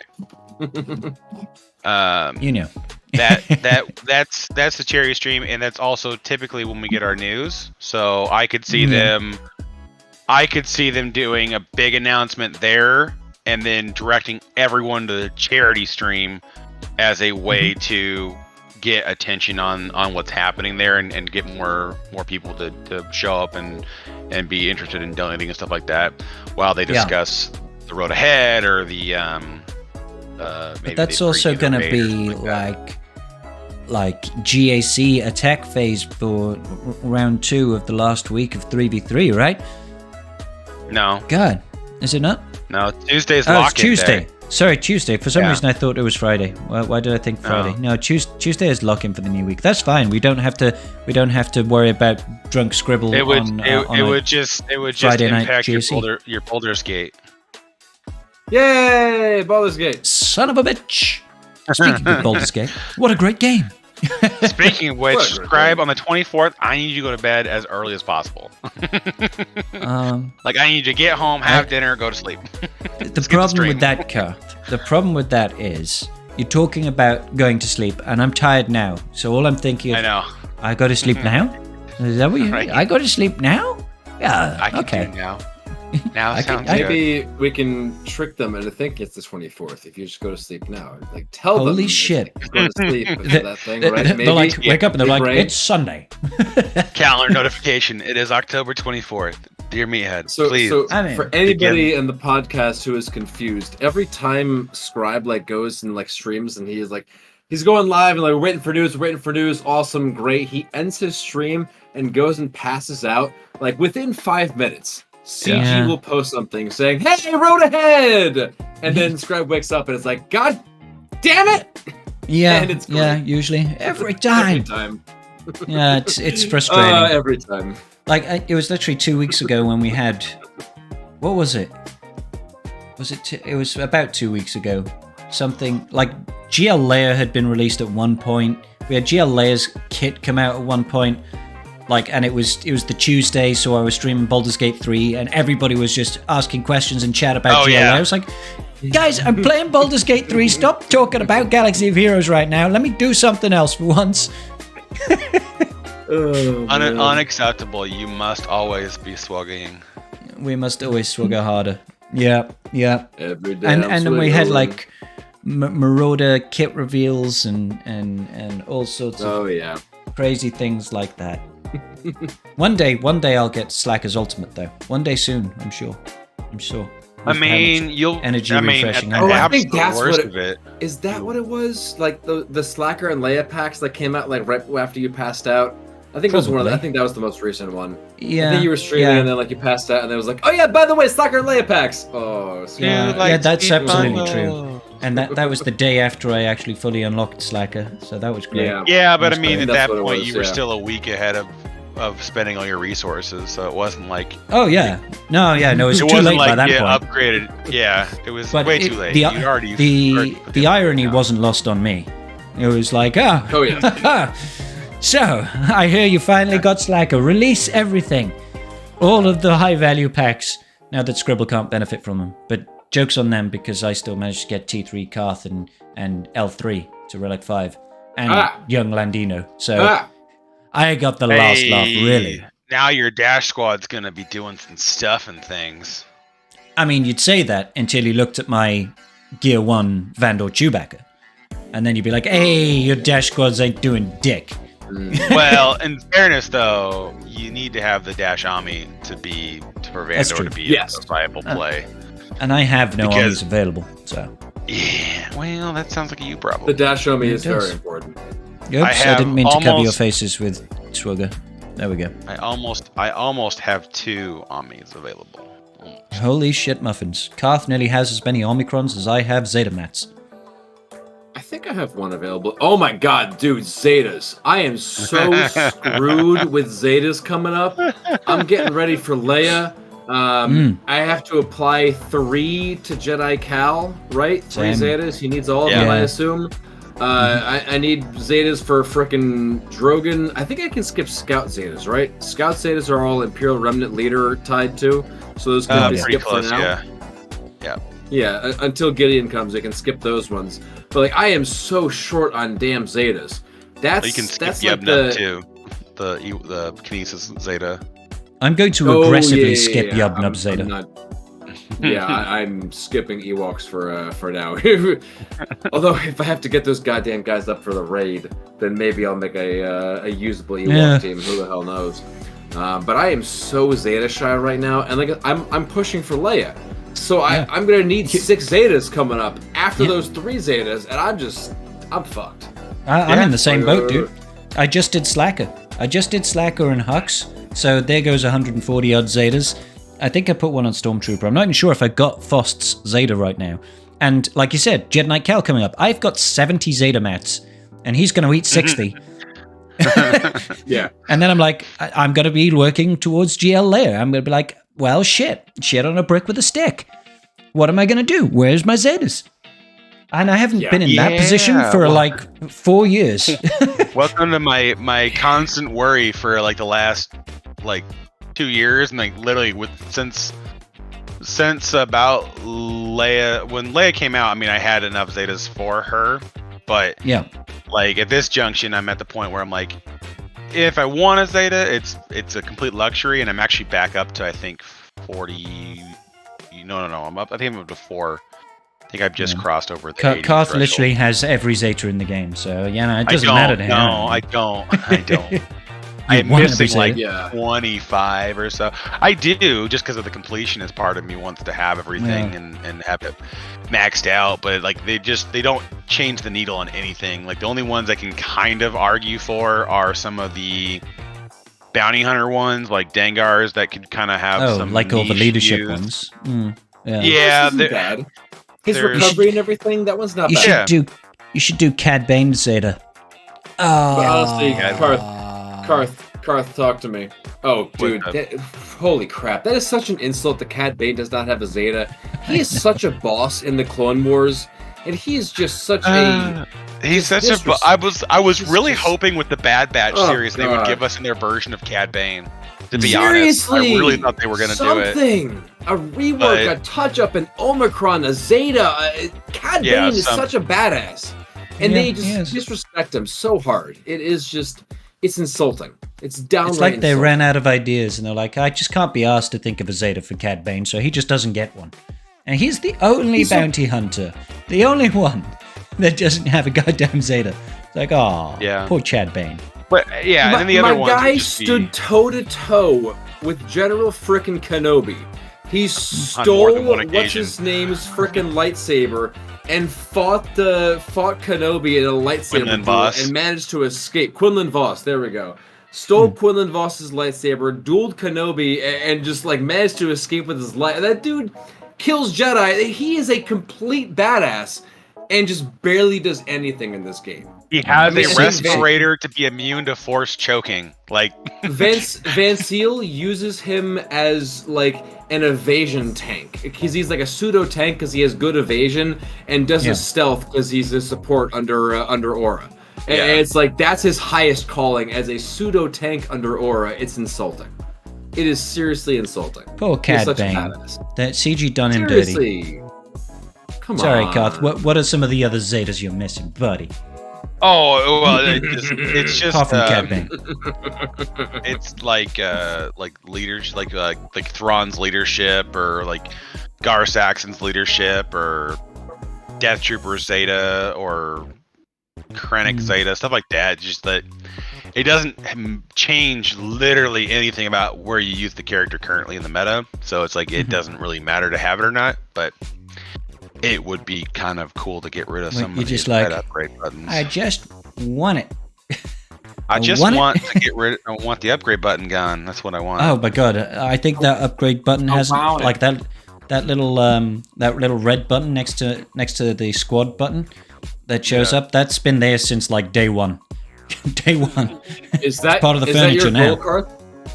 To get rid of that red number over there? Oh, that's gonna take so much to do because it would be like the easiest way to do it. The easiest way to do it is just to be out of mats. Then the button's gone. I was gonna say if you have no materials, then you have nothing. If I don't have an Omicron to equip, the button goes away. If I don't have any Zetas to equip, the button goes away. If I don't have any relics to throw on, the buttons go away. Easy solution, Karth. Relic 9, everything. Go. Done. Easy. Just Relic 9 till I'm out of Sealed Data, and then I'm set. I can shut it off for at least, like a couple weeks. Yeah, when they bring out a new marquee. Yeah. Well, I mean, the marquee would have to, I'm really hoping we could actually get a marquee this week, to be honest with you. No, really? What were you hoping for? I'm hoping for another Galactic Republic clone trooper ship, to be honest. Well, I mean, that's something we could talk about right now, because there was, the Marauder that did drop. Oh, yeah. It's dropping panties right bananas. now. We marauded over here. The Marauded is marauding all over the Marauder is defeating the Marauder. It is, and it's doing hey, so. I'm marauding here. Hey, I'm marauding here. Yeah. I mean, it's having its wicked way with Leviathan a little bit. It's a little sketchy, but it's kind of impressive at the same time. I mean, for literally doing More stars nothing. is better, but yeah. Yeah, if I could have an 8-star Marauder, that would be great. He's got I only have 5 stars, and it was still doing some work. But 7-star is obviously better than 5-star. But even at 5-star, it's doing some deletions. It's pretty crazy. Yeah. Well, I mean, it's it's giving you the opportunity to, if you have the luxury of being able to multi-tap it, you can send in the negotiator, clear out the good stuff, and then show up with the almost any other fleet and clear it. It's basically a guarantee to tap. Yeah. Yeah. But if you have, you can go in and just delete shit. It's great. Yeah, if you have solid relic investment into the lineup that you need, like the Marauder itself plus like 5s and Anakin and things like that and Snips, like the higher the relic investment, the more that team just destroys, and it's just kind of like fun to watch. Yeah, round 1 it very surprised me. It just deleted shit and just did what it needed to do. Round 2, it didn't perform as well for me. It's only 5 stars, so it needs to do a lot better. It'll be 6-star for lock-in. I didn't get all the way to 7 stars, but a lot of promise for that ship. However, there is the elephant in the room. Do they eventually actually fix the offensive output of this ship? Well, because apparently it's doing extra damage because of the Valor or something. Apparently Valor. Well, was it's bugged, a bug. Right? It's a bug. It's a bug with Valor itself. It's not a bug with the ship. So it's something but the about bug will affect the ship. But will that also in turn like nerf Annie, like the ETA 2? Like that would suck. You know, if they really fix it, let's see. Because the ship right now, we got to like this Wednesday or whatever, and I think you were saying it or somebody else was saying it, but we were the Marauder is saved for this week. We didn't get any updates going into the attack phase, whatever. So it's safe at the moment. We can do attacks. We can do whatever with it. It has not been nerfed to oblivion. Hasn't been fixed or whatever the issue is. But that is still on the horizon. And right now it's doing amazing work. Maybe in the future it may not be doing amazing work. So they have acknowledged it, and we're just sort of in that kind of lull phase. And which goes back to our earlier comments or our early discussions of CG. Fix your damn game! Fix your damn game, boy. Yeah, hopefully. See, I'm trying to think, because the Valor buff, all of the Valor buff does is it grants capital ship 15% turn meter and reduces the ultimate ability's cooldown by 1 at the end of the turn. So for every turn that they end, it pumps turn meter to the capital. So I'm trying to figure out where because the damage boost is from the Kenobi unique, where the Galactic Republic allies deal 10% more damage for each other ally with Valor. So maybe it's allowing it to stack multiple times on the same ally. What, similar to how like spy works and shit like that? With stealth and stuff like that. So it's not a replacement effect. It's allowing it to stack. And so you're having ships that have, instead of counting each ship with Valor, you're counting each Valor on the field, and that might get the damage really, really high. So, but I mean, even you pulled the stats though for the ship on SWGoH.gg, and it has monstrous. Some of the highest base stats in the game for offensive capabilities. So no, I don't know, like it's not even close. It's stratospherically out of the 31,000 physical offense, and the second highest ship is 15. Yeah, it's got twice more offense than the second hardest hitting ship in the game. It's crazy, so much damage. So I don't know how much it's going to change it, but I kind of figure this would be the thing that they do, because they've done this before, right? They did the same thing with the Profundity when they released the Scythe. You know, it's like you get like 4 or 5 months after the well, we're not even that far. We're like 3 months after Leviathan, and we're getting a ship that's going to somewhat, you know, start to soft counter the Leviathan without needing to use a mirror match. And so it's like, it's kind of the trend we're going to see, and that's kind of why I think we'll see maybe another Galactic Republic ship show up and then have something that basically it's like, hey, the Mace fleet's now complete, it does something useful, you can kind of use it, but if you kind of cannibalize everything into one mega fleet like we do with the Empire fleet, you have a counter to some of the meta stuff. And I'm okay with that. I mean, granted, it kind of sucks that it's going to be all marquees and stuff that's not really that high value like the Empire fleet is, but I mean, still, I mean, I'll take it. Do you think they try and do what they did with the Defender, and it was a Defender or the Scythe? It was the Scythe is the Executor slave. Defender. Sorry, the Scythe. Yeah, the Scythe is is tied to the Executrix. No, Executrix rather than the Chimera. And then the Defender. Isn't Defender also have something with the Executrix as well, as opposed to Chimera? It's Empire, right? But I think a lot of people tend to use it with the Chimera because of the extra TM gains. You can hit a really fast ult with Thrawn, can't you? Well, I'm saying, but they have uniques over there which lend themselves toward one of the 2 Empire fleets over there. They can very easily do something. I mean, Scythe definitely the Marauder over there and say, you know, this one is going to lend itself to working with Mace as opposed to working with Kenobi, and have Mace just be the clone leader as opposed to having Negotiator just be the actual ship that we all care about because it actually does things. Doesn't Defender do something as well? Am I going crazy? I'm just having a look. The Defender is just Empire. It gives the special foresight. I mean, he also counts. I feel like there was something over there. Or am I going? I think I might be going crazy. It's the ion engine is basically the TIE Defender evades an attack, grant 10% turn meter to the allied capital ship, and an additional 10% turn meter if the TIE Defender has special forces. These effects are triple for Empire capital ships.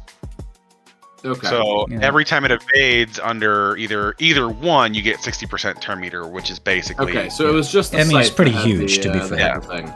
Well, it's you the would think though, right? You'd think that the TIE Defender should have Chimera synergy just because it should, but yes, it absolutely should. It doesn't. I mean, in the same vein, so should the Interceptor, but it doesn't. Yeah, but it's still they're both very good ships. Both the Scythe and the TIE Defender are very good. And that's the thing too, is the counter for the Empire fleet versus Leviathan is so expensive because it's two conquest ships. Yeah. The pilots are all relatively new characters, and they're all worth the investment, but they're expensive. You still need to have high relic investment in your pilots because like Vader's still got to get out in front of things. So if you have Lord Vader, you're there. But if you don't have him, then it's another R7 or R8 you got to throw down. I'd still rather use that. He needs to be decent. Quick. Yeah, because he still goes first. He still needs to go first. I'd still use this counter. That Chimera counter. I'd still rather use that right now than the Negotiator. I feel like it's got a better chance of just getting the one tap, and then I could clean up with the Negotiator counter. I think within the Empire counter, though, with them moving towards more of the dagger lineup again to kind of throw off, I think it's going to be one of those things where it's like, what do you want to prevent? Because it's like, if you try to throw down, like if you think I'm going to mirror it and you put it on Sith Fighter, but that makes it really easy for the Empire counter to win, then it's like, okay, you're just trading what I'm going to counter with. Is it that much harder Is that much harder for Empire versus the Dagger start? Because I did Dagger versus I've done Empire. I've done it against both, but it depends on. It's not that much harder, to be honest. I fucked up round 1. I messed with the turn order, but I did it right round 2, and I ended up one-shotting versus the Dagger. Yeah, it's not that much different, but it's the it's how the game treats the reinforcements that's the changer. And so like if you have to change how bring in the Sith Assassin, right, and then I'll bring in the Assassin. So what you do intercept it properly. What you do is you tell the AI to go pound sand, and you get rid of Sith Fighter out of the lineup, and you throw down Phantom, and then it goes Phantom, and immediately the next turn it'll bring in Sith Fighter, which doesn't really change anything besides give the Sith Empire fleet the team advantage, which with the reinforcements that effects that come in, that it'll stun ships. It'll stun like the defender, and then he can't evade, and then you can get him bursted out because of how the turn orders play out. It changes a little bit, but it's not like it's the end of the world. But you can't have the Sith Fighter reinforce. But then also it comes down to where does the AI attack, because there's no actual tank. And so it's like a Sith Fighter reinforces, and it happens to go after somebody that isn't knocked under 100% health yet, then they get a massive turn meter boost, and then they can kind of get in front of you depending on where they attack. And so like there's a little RNG back and forth with the Dagger on if it's going to stop you. But I mean, I did it versus the Dagger last phase, and I mean, I lost my capital ship, but I mean, by the time I lost it, it was 5 ships to 2. I'll be right back. And I just decided to, you just slowly attrition it out and win. Yeah. So it's not a massive game changer, but I mean the banners were atrocious. It was 64 banners on that fight. Like, yeah, when you can, it's so much easier to get high banner victories in fleet in general compared to ground game, because you can come away with a lot of battles with like 72, 75 banners. Well, maybe not 75, but there's the capacity to have good banners in fleet can often be the difference between a win and a loss in GAC. Yeah. So fleet efficiency is huge. If you can keep your banners above 70 and closer to 75 on all your fleet battles, that's a major difference maker. Because if you're, like the average ground game is going to lose, roughly, I would say the average ground game loses maybe to about 2 banners a fight. Yeah. So you're going to be 58 to 60 almost on all your ground game, or is it 65?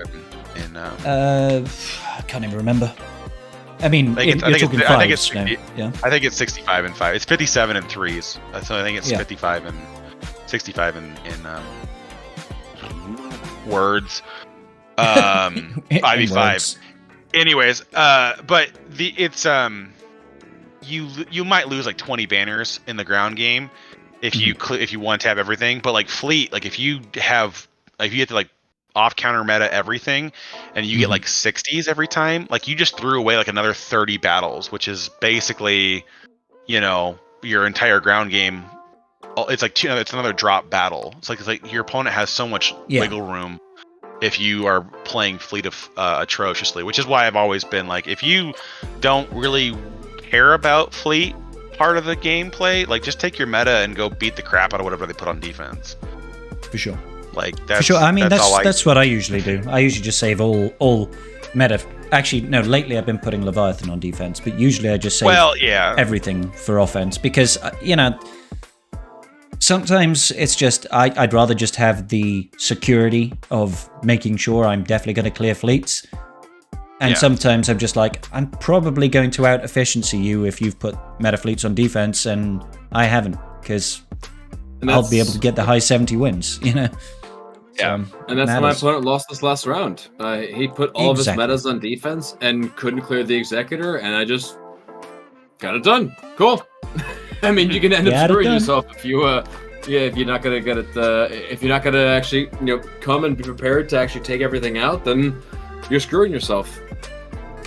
Exactly. Fleets are a very fickle mistress. Sometimes they can just go perfectly, and sometimes it's just like. We had the greatest ground game in the world, and then just threw it away on some bad moves. That was my fleet on the alt account. Scribe was there for that, but it's like the Profundity versus the Executor, literally flawless opening, and then within 2 turns I lost half my fleet. Yeah, it turned just south really There quick. went Outrider, there Yeah. went Outrider, there went Y-Wing, there went Phantom. It's just down to Ghost and MILF, and it's just like, okay, well, that's a drop battle. Like, But that's over. it was like Game's it done. was just like the epitome of, oh, okay, so Xanadu Blood's going to double tap every single time, and he's just going to focus one ship at a time, and they're all just going to die immediately. It was just like everything that could go wrong would definitely go wrong. And that's been there. 100%. That's like Fleet right now. It's just like, oh, RNG, cool. I'm glad you showed up, and you're in my opponent's favor this time. That's awesome of you. Thank you for being here. Thanks. That's great. Thanks for playing. Yeah. I'm having a great time. How are you? Is this the corner which Crying you'd blood. like me to pound stand? Let me get on that. Oh yeah, it's fun when GAC decides to crush all your hopes and dreams in one fell swoop. That's great. And continually is that. And then we were talking about it, how fleet tilt is a real thing, and I think it's a very different beast to standard character team tilts, because fleet tilt it just hits different. It just hits different. It gets me swearing at my screen a lot quicker than when things go badly for character battles. And I'm not a fan. So true. I'm not a fan. It's so true, though. Character battles, you have so many more characters. You're not limited on capital ships. You have a lot more options, a lot of things you can do. You always... Things go wrong, but I always feel like a lot more in control of things when things go wrong within character battles. When things go wrong in fleets, you're just like, oh, okay, so I'm just like, fuck now, and I just can accomplish absolutely nothing. Oh, okay, so we're just like, done. All right, well, good talk. It's been fun. Thanks for playing. It really is that drastic of a difference. It's amazingly, it's kind of crazy. But it's fleets. What you gonna do? Hey, it's fleets. Ship harder. Yeah. You just get all the fleets and all the relics and just have all the things and do all the stuff. Yes, obviously. Easy. Obviously. Yeah. No problem. I mean, I still don't particularly enjoy fleet battles. It still feels right now that there's just doesn't have the depth compared to character battles. Yeah. You know, with what you can do. Because, you know, we're talking about how you've got so many more characters to play with different kits and stuff, but even when it comes down to when you look at it just at a leadership perspective, your leader is your capital ship, right? And it's not like we've got a lot of capital ships, and endurance, even with the rework, you know, I'm still probably never going to use it. And Holdo is still that's still a cleanup fleet. Yeah, so it's like their ship. It's just good cleanup fleet, but a cleanup. The viability of the ships and the diversity just gets smaller and smaller and smaller. Well, because they're in the kits of the lot of the older ships, there is a wide swath of RNG that's still into play, and that just makes it really challenging. Because like even with like the Rebel fleet, right, with the chance to assist. Oh god. Yeah, chance to assist could be every turn, or it could be one in every 4 turns. Yeah. You know, every turn or never turn. Yeah, and then same thing with like Cad Bane's ship. You know, it's like it could attack twice or it might attack once. You don't know. Unlike the IG-2000, which is if they have breach, it's a guaranteed 2 hit. If they don't have breach, then it's only 1. It's like there's just a lot of RNG into that. But the other thing with Fleet is that it's a lot more of a static environment, because the only way the things change are based on the relic investment of your pilots, and for a lot of accounts across the board, they're investing the minimum required either for the events that they need to bring them up for, or for whatever else. There's not like a lot of people that have, you know, full R9 fleets. That just doesn't exist very commonly. So it's the battles come down to like coin flips, which is like, that's why everyone hates the Leviathan mirror right now, because it's like, which Leviathan goes first, which assassin moves first. If that will decide for a large portion of if you're successful or not. Now there are some things that you can do to kind of, even with a double loss, you can still circle back and win it. Basically, you just focus on killing ships, and then you get back to when they take your capital ship, it's, you know, 2 versus 5, and you win. But anyways, but that's just kind of the mentality behind what you're dealing with. Is just like, well, you're stuck with a lot more of a fixed environment, where in the ground game you can mod your teams certain ways to do certain things. You Got can none of that. change the composition a lot more liberally in certain teams to achieve the desired effect of which character you want to bring for doing which thing.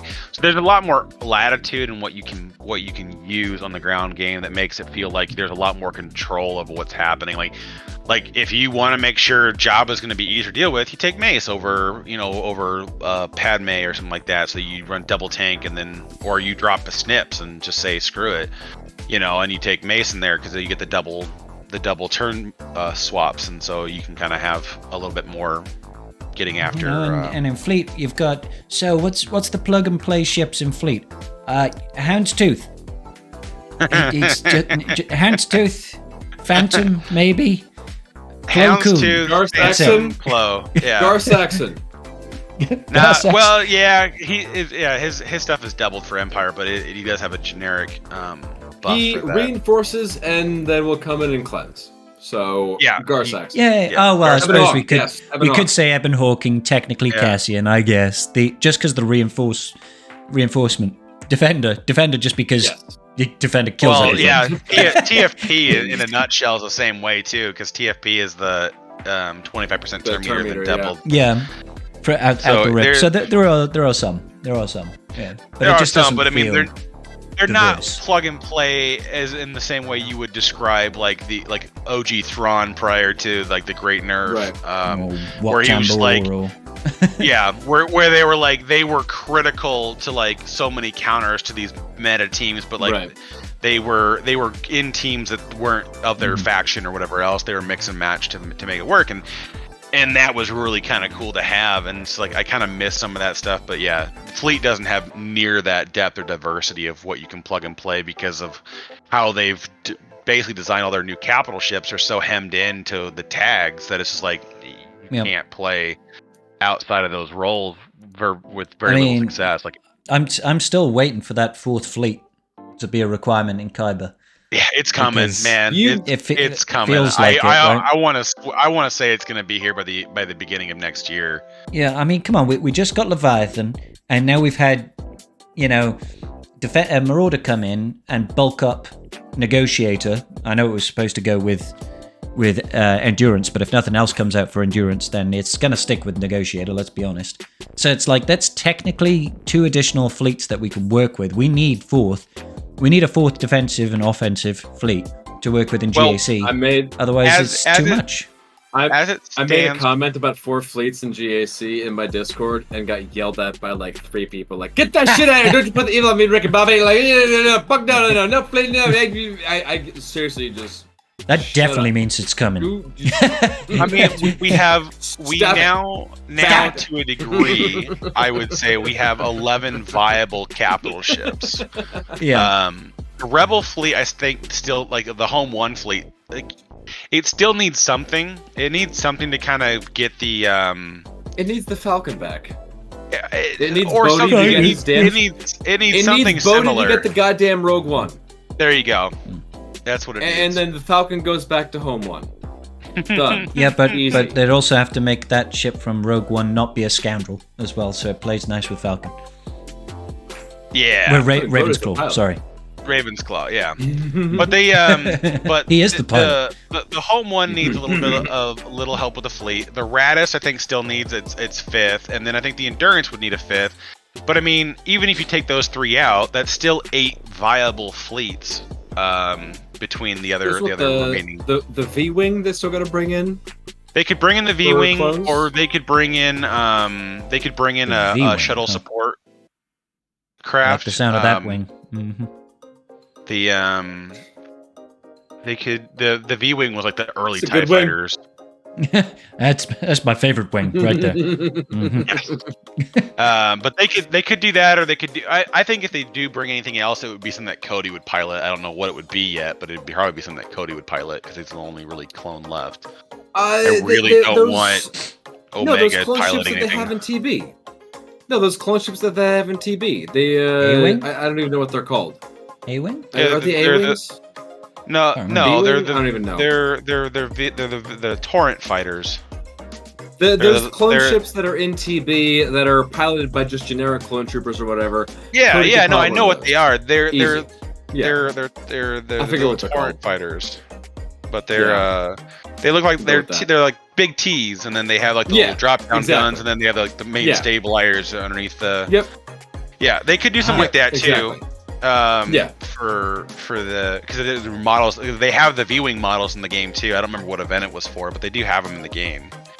I forget, it was for something, but they have all that stuff there. So they just need to put them into the game and give us, you know, if they round out the like at least like 2 more fleets, like the Endurance and the Raddus gets like another ship each, then that's like the gateway right there. Because I mean, it's like by the time that would happen, you know, it's 11 fleets down, and we're gonna get another meta fleet in 8 months, right? So it's like, you know, at that point we're at 12 fleets in game.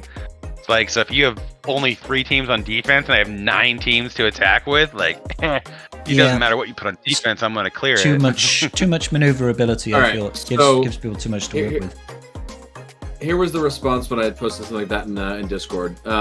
We would need at least like 9 solid fleets to go 4 on defense. So when we had 2 fleets, we had like 5 full fleets. When we went to 3 fleets on defense, we had 7 full fleets.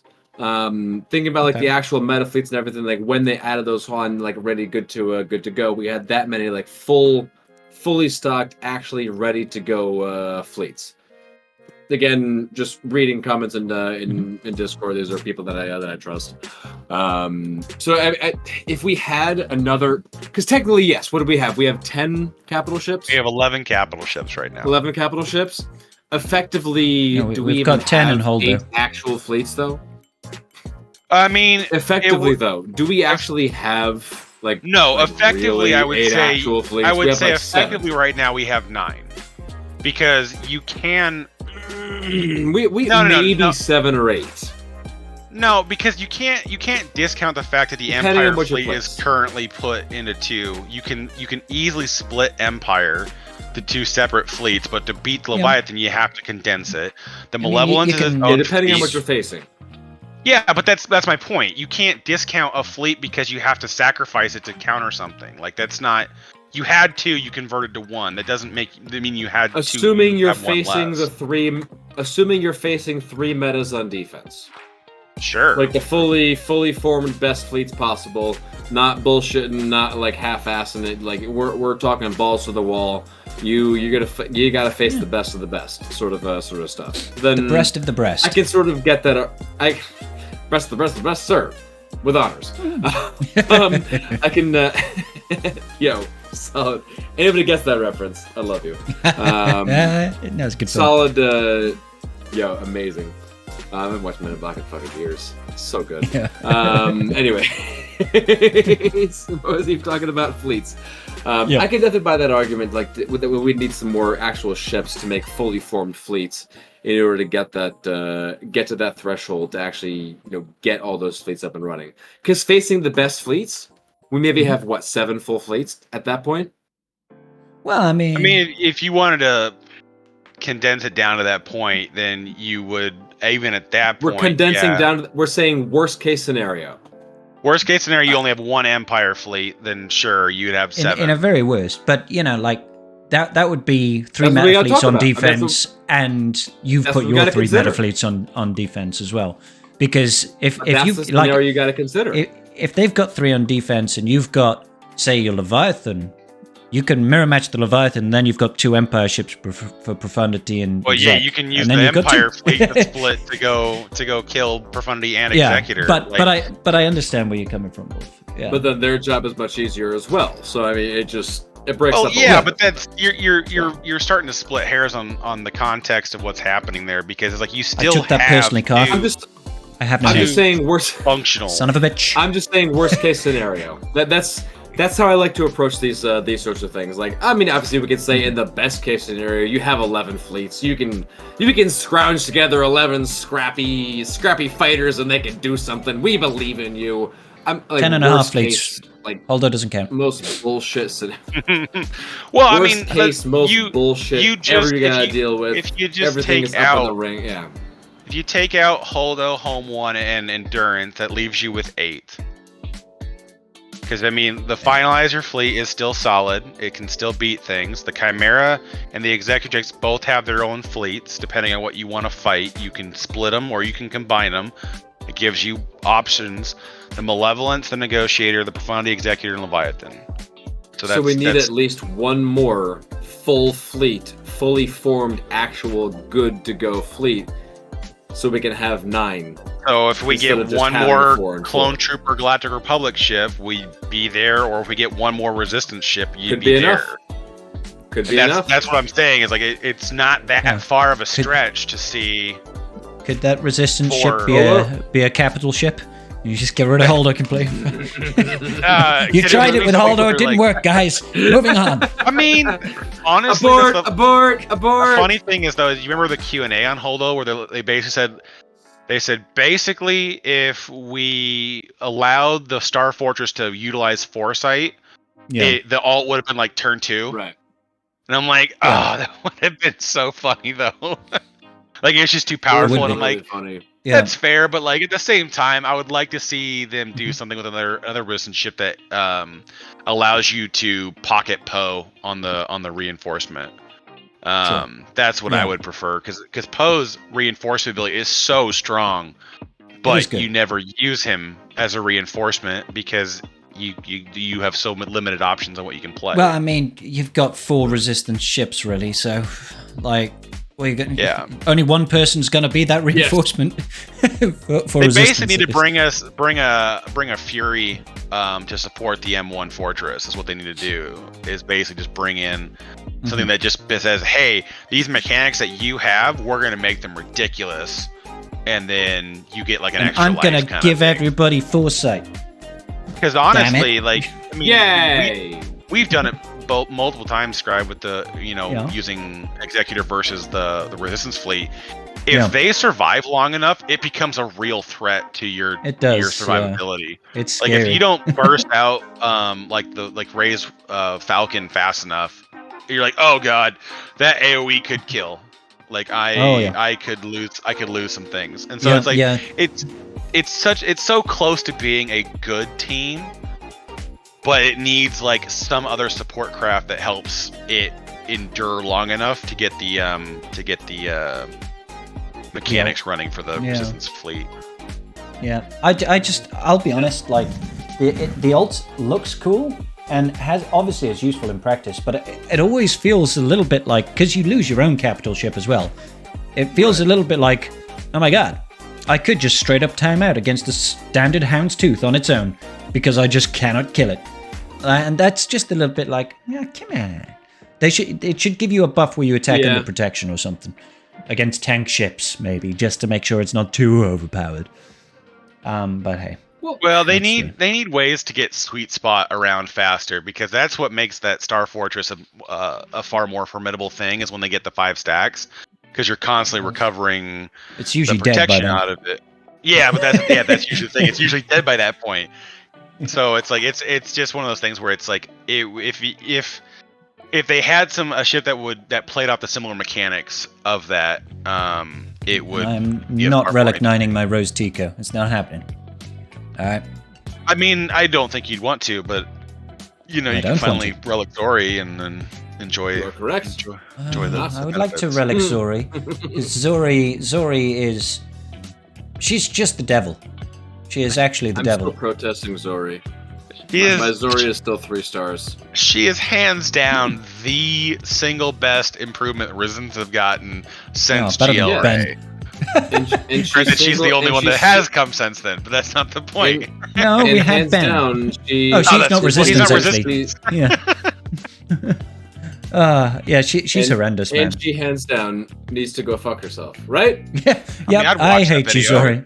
Hey, I think I've watched that video. There is no reason that a random throwaway character who was in the movie for what, 30 seconds, deserves to actually lift. We never see fight. Yeah, just sits there like, hey, you're a spice runner. Yeah, okay, cool. I'm a Power Ranger. Yeah. Yay!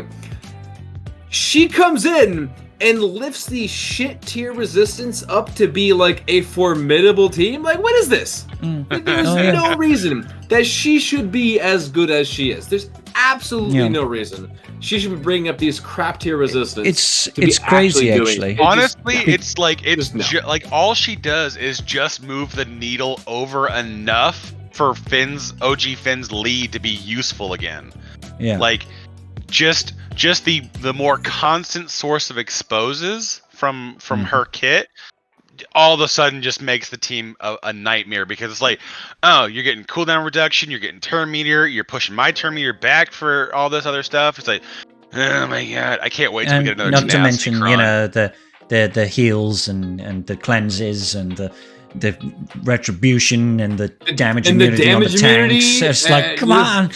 When it was, do you remember when it was broken and it's supposed to happen once a match, but it would happen every time you fall below 100% health, and it just made these tanks that you couldn't fucking kill because they just go like, oh, I'll drop below 100% health, I'll get taunt and damage immunity, you'll get rid of it, I'll heal up, you'll drop me down, and I'll get taunt and damage immunity. You're like, fuck you. JKR harder, bro. Get that buff immunity on. Okay, yeah, but it's fucking JKR to take out some crap tier resistance. You're using the Jedi Knight Revan, the legendary Jedi Knight of old, to take out some shit ass resistance. Okay, and that's what he's been relegated to. That's how he's been devolved. Well, I mean, you know, stupid. Now the disrespect is real. You'll have Jedi Knight Cal to help with that at some point.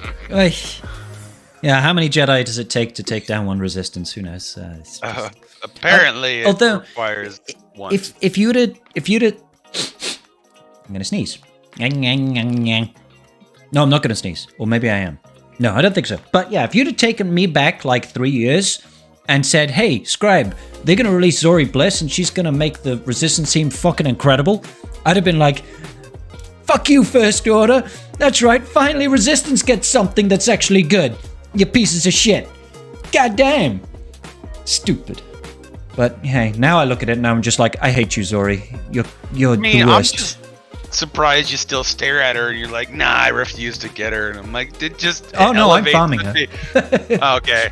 Yeah, she's like 6 stars, I think, right now. Maybe less. That's one character I don't regret wailing for out of the on the marquee packs, because it's like, I'm like, she's not that great.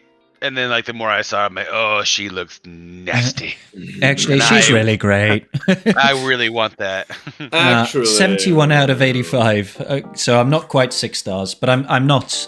I'm slow farming her. Yeah, so. You also have like 800 things to relic in the next, like, week and a half. Well, yeah, there's that as well. Fredo says he has her. He's like, oh, guess what? You get to fight on defense. I hate you, Fredo. Son of a bitch. Right, that's it. I'm just gonna throw a GL at her. Scribe's opponent this round is in chat. My boy Senator Fredo. How the hell you doing? Hey, Fredo. Go easy on me, buddy. Man. I'm still weak. I'm too weak. Yo, if you're around tomorrow for a live matchup, let's do it. Yeah, it's going to be a late one for me, Fredo, as in like last couple of hours, because I'm not attacking tonight. I'm going to bed, and then I'm going to be in work all day. So it's just going to be last couple of hours for me. That's not me deliberately trying to skunk you, and that's my excuse, and I'm sticking to it. So. Oh man. Just attack first, so I know how poorly you do. That's all I need to know. That's a real long roundabout way of saying fuck Zori. Yes. In other words, fuck Zori. Shut up, Karth. Yeah. That's not Rose Tico. Where's the room for that? I'm down. I'll sign on the dotted line, baby. I mean, speaking of defensive teams, though, I am sort of pushing for a new defensive team to work on, which CG claimed to be an offensive team, Card, have you found a good way through Leia, Drogon, R2 yet? Because holy crap. Multi-tapping is the good way to get through it. You cannot one-tap it. It's not going to happen.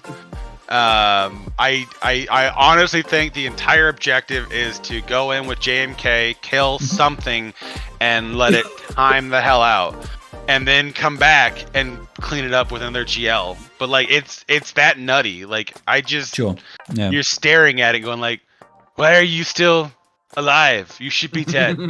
Yeah. Why do you hit so? Like I literally. Oh my god. When I did it, because we did it on my. I did my fight on the 24-hour stream. Yeah. And literally, I did what? I did JMK, Mace, and Cat. JMK is Relic 9, Mace is Relic 9, and Cat's Relic 8. Cat died before she ever took a turn. Yeah, it was just nutty. They triggered her freaking the savior mechanic on JMK and still killed her before she could ever get a turn. And I'm like, well, that sucks. But I was able to get Drogon knocked out because I took 300% armor penetration and I went and killed Drogon and then timed out the match. I'm like, if Leia gets to ult, the battle's over. So I literally like 3.5 minutes of just Drogon being dead and Mace standing there staring at Leia and just like, what is this bullshit? But I mean, like Leia R2 is still no joke. It's like, it's still we scary. still had to use a GL to clear it, you know, and it's just like you're sitting there staring at it and it's like, oh yeah, by the way, you know, R2 has some old stuff that's really obnoxious to work around, and then on top of that you still have to worry about Leia who hits like a goddamn truck. But it's not like if you go in Lord Vader Maul and you kill Maul and you're like, okay, I can clean this up with Fennec. With Leia it's not the same. It's like, no, you still need to bring in the big guns, otherwise you're just gonna melt instantly. I used I used Slacker, not Slacker. I used Lord Vader to clean that up after I put in JMK. But it was still scary, man. Yeah, it was still like. Luckily, Lord Vader was able to bring it back around, but it took like 4 minutes to get through it because I was able to get. They didn't have enough damage to burst out Royal Guard, and all the percent health things didn't take effect because it's Lord Vader lead. But the I was able to get like a dozen dots on R2 before you could attack and cleanse it, and so then I was able to like Merciless Massacre, Saber Throw, and knock him out. But then literally for like the next 2 minutes while I'm waiting for another Merciless Massacre to come back around, it's just Leia just keeps recovering every time I and she was looping turns on your Lord Vader as well. She was taking like 2 turns for every turn of your Lord Vader. It was like, it was she was just going. I'm like, this is so bananas. Yeah. So I just was sad. Just sad. Yeah. It was crazy. That was my first experience of seeing 3v3 GL Leia, and I was like, God, I don't want to face this ever. No, thank you. If I can get through this whole 3v3 month without having to face a GL Leia, I'll call myself a happy man. But I don't think that's going to be the case. So probably not. No. Yeah. It'll happen eventually. I mean, you're chilling top of Kyber 2, bottom of Kyber 1, hanging around over there. I mean, you're gonna face a Leia eventually. It's gonna happen. Yeah, you gotta know that. Well, I mean, there were two in the bracket. To be fair, I just didn't face off against them. So, you know, it's precedented. You're done. I'll take it. Wait for it. You're cooked. You're cooked, Scribe. It's fine. You basically just gotta sit there and go, okay, listen. If you have Leia, I take everything off of defense and I go kill her. Or that's all I'm doing. I'm only placing fleet. You just put everything on defense and pray to God they put Leia in the back wall so you can at least clear a couple zones. You clear nothing, you lose. Good day, sir. But like that's so my round one, I put Leia in the back wall to drain out teams, and it kind of worked. I would say. She got holds, which was what I was hoping for, but I moved her to the front wall on this last one, and like it's just way more annoying because it's like people are like, oh, I'm just gonna use this team, and then they lose, and they're like, oh shit, you got like 4 other teams that I need to use that counter for now, and now I have to figure out how to get around it. So it's like I only have 2 GLs on defense, and like my last opponent, who's has a bigger account than I have, and he's got more datacrons, more mods, and all that other stuff. He dropped like 9. He dropped loads. Yeah. 10 battles. Like it was an absolute slugfest for us. We won by like 14 banners at the end of it, but it was an absolute slugfest getting through it. But it's just like she's just so dirty, and if you blow a GL and don't get a kill, it's so nasty because you're like, oh, by the way, I just sent all that away for nothing. I lost JMK for no gain whatsoever. So I'm interested I kind of want to see how hit progresses. I want to see what people are one tapping her with. But like the Drogon Kron is so nutty. That extra 50% health 50% offense and potency right out the rip, plus that additional max health boost at the beginning. 200% health. So hard to kill things. I tell you what people are one tapping her with is probably Leia. They're just like, what, fuck that. Yeah. I'm taking my own for offense. That's the only way. And who wants to do that? Yeah. Because, that's not how GAC works. I want to say when you get back to being 5v5, she'll have more counters again. Yeah, I think so too. But I think it's so, yeah. Because I think a lot of it's going to be just helpful with that, but then we'll also have a chance to kind of build up some Jabba-crons again. Getting some defense and health back onto Jabba is going to make his counter more consistent.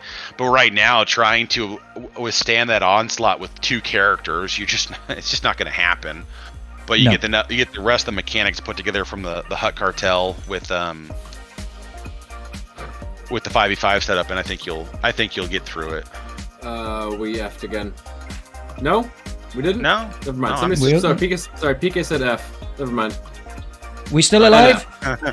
His thing F'd. His thing F'd. Okay, damn you, PK. Love you, PK. We've been un-F'd. Lovely. Fake F. Damn it, we've been fake as fuck. That is. Oh shit. That's what it stands for. We've been F'd out, faked out, done. I know. It's terrible. So yeah, good job she's not a defensive GL though. I mean. Yeah, well played. Yeah, well played, CG. I mean, in fairness, I'm happier that they went this route of like, oh my god, she's like, we found out she's amazing on defense versus the other way around of like she's supposed to be great on defense and then absolutely sucks ass.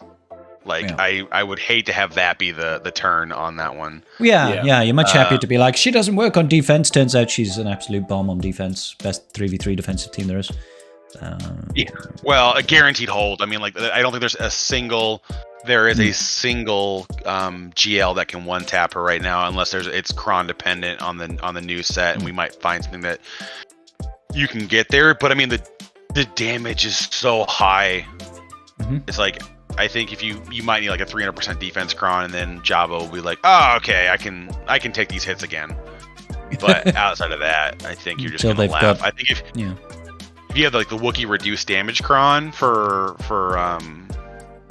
Jabba or Stanton, on Santi, then if you have high turn meter and take the brunt, then I think you could be all right. But man, they can also pretty much always ignore taunt as well. So there's that. Because they'll have call to action a lot of the time, so they'll be like, "Bye, Bausch." Yeah, that's the big thing. The first thing she does is go get call to action, and it's like, oh god. But the thing of it is though, is that the advantage with Bausch and that kind of stuff is they can't attack on a turn. So you get a couple of turns with where Drogon can assist and everything else. And once you kind of get your thermals going, it helps slow down their recovery, and then you can kind of stabilize the board and then you get your attacks at turns. You can start dispelling stuff and kind of get into the certain characters. And then once you get to your ult, you just eat Drogon, and then the battle is far more tolerable after that point. And then you go kill R2D2. But at a certain point, it's a max health team, right? So when you're fighting that with Jabba's just you get like 5 thermal detonators, and Jabba will kill somebody because they'll have no protection, and Bausch's thermals do 30% max health damage. So it doesn't take a lot to get there. It's just surviving the initial onslaught and then kind of routing it from there. But I think if you get enough defense on a Jabacron and you get some stuff that will help you kind of sort that out, then I think it's going to be tolerable for 5v5. But definitely 3v3 is just rolling dice. I was hoping. Baby girl, what's up? Yeah. So I'm still a long way off Leia right now, unfortunately. I think I've got 6 stars on Nisa already. Maybe 13 out of 100 there. But Drogon's not farmable. Scout Trooper is like 4-star. So let's go take some time. Even if you had everything at the requirements right now, you would still be another month out just drumming up the Zetas. Yeah, gear and Zetas easily. Like I don't have the gear. I absolutely don't have the gear right now. It's all gone, and I've got to gear at Jedi Knight Cal. I don't have everything to get Jedi Knight Cal to relegate, let alone relic him. Look at a pupper. Audio listeners at home, listen to the pupper. Oh, there's a handsome pupper. Oh yes. This is my show female. Up to twitch.tv/subscribe gaming to see the pupper live. Oh yes, good girl. Well, that's the one pupper. The other one's out moping in the hallway, and then I've got the pupper on his own custom chair over there. Designated pupper chair. Yes. Yeah. Yeah. You can see kind of right where his tummy is. That little white patch. That's not his fur. That's the chair. He's worn away the leather. Yeah. Yeah. Yeah. Good so dog. it's just his chair. We when I brought it from my apartment to the house, it's just like, well, if we leave it in here for him, he'll sleep there, and then he won't ruin our other furniture.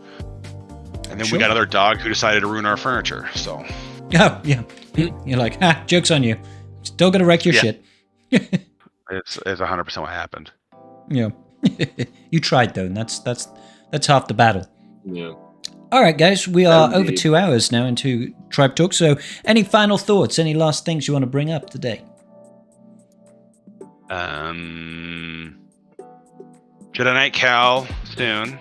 Yeah. Raid information hopefully soon. More information on other fun stuff happening soon. TM. Okay, so really that's going to be the name of the episode, I think. Soon, TM. Soon. I really hope we get the announcement for the Legacy event this fall. So oh yeah, that'll be sick. Actually, that would be cool.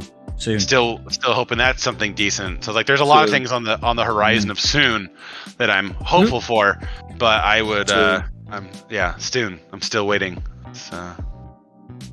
I've heard my GAC opponent is a little bitch, Fredo. That's what I've heard. I heard he's got Zori and everything. What a dick. I hear that he's still scrub. He doesn't even have Leia yet. What a scrub lord. Oh man. Yeah. Being called out. Doesn't even have Leia. 11 million GP no Leia. What is this? Yeah. Wow. Yeah. I mean, come on. Are you even trying? God. Are you even? It's like you don't even care. Do you even have credit card tech? Come on. Come on. You could take out another loan. Let's go. How about you, Wolfie? Any final thoughts? Man, I think we pretty much hit on all the good parts. I'm looking forward to I think that we did pretty good this time. We had a good amount of SWGoH talk.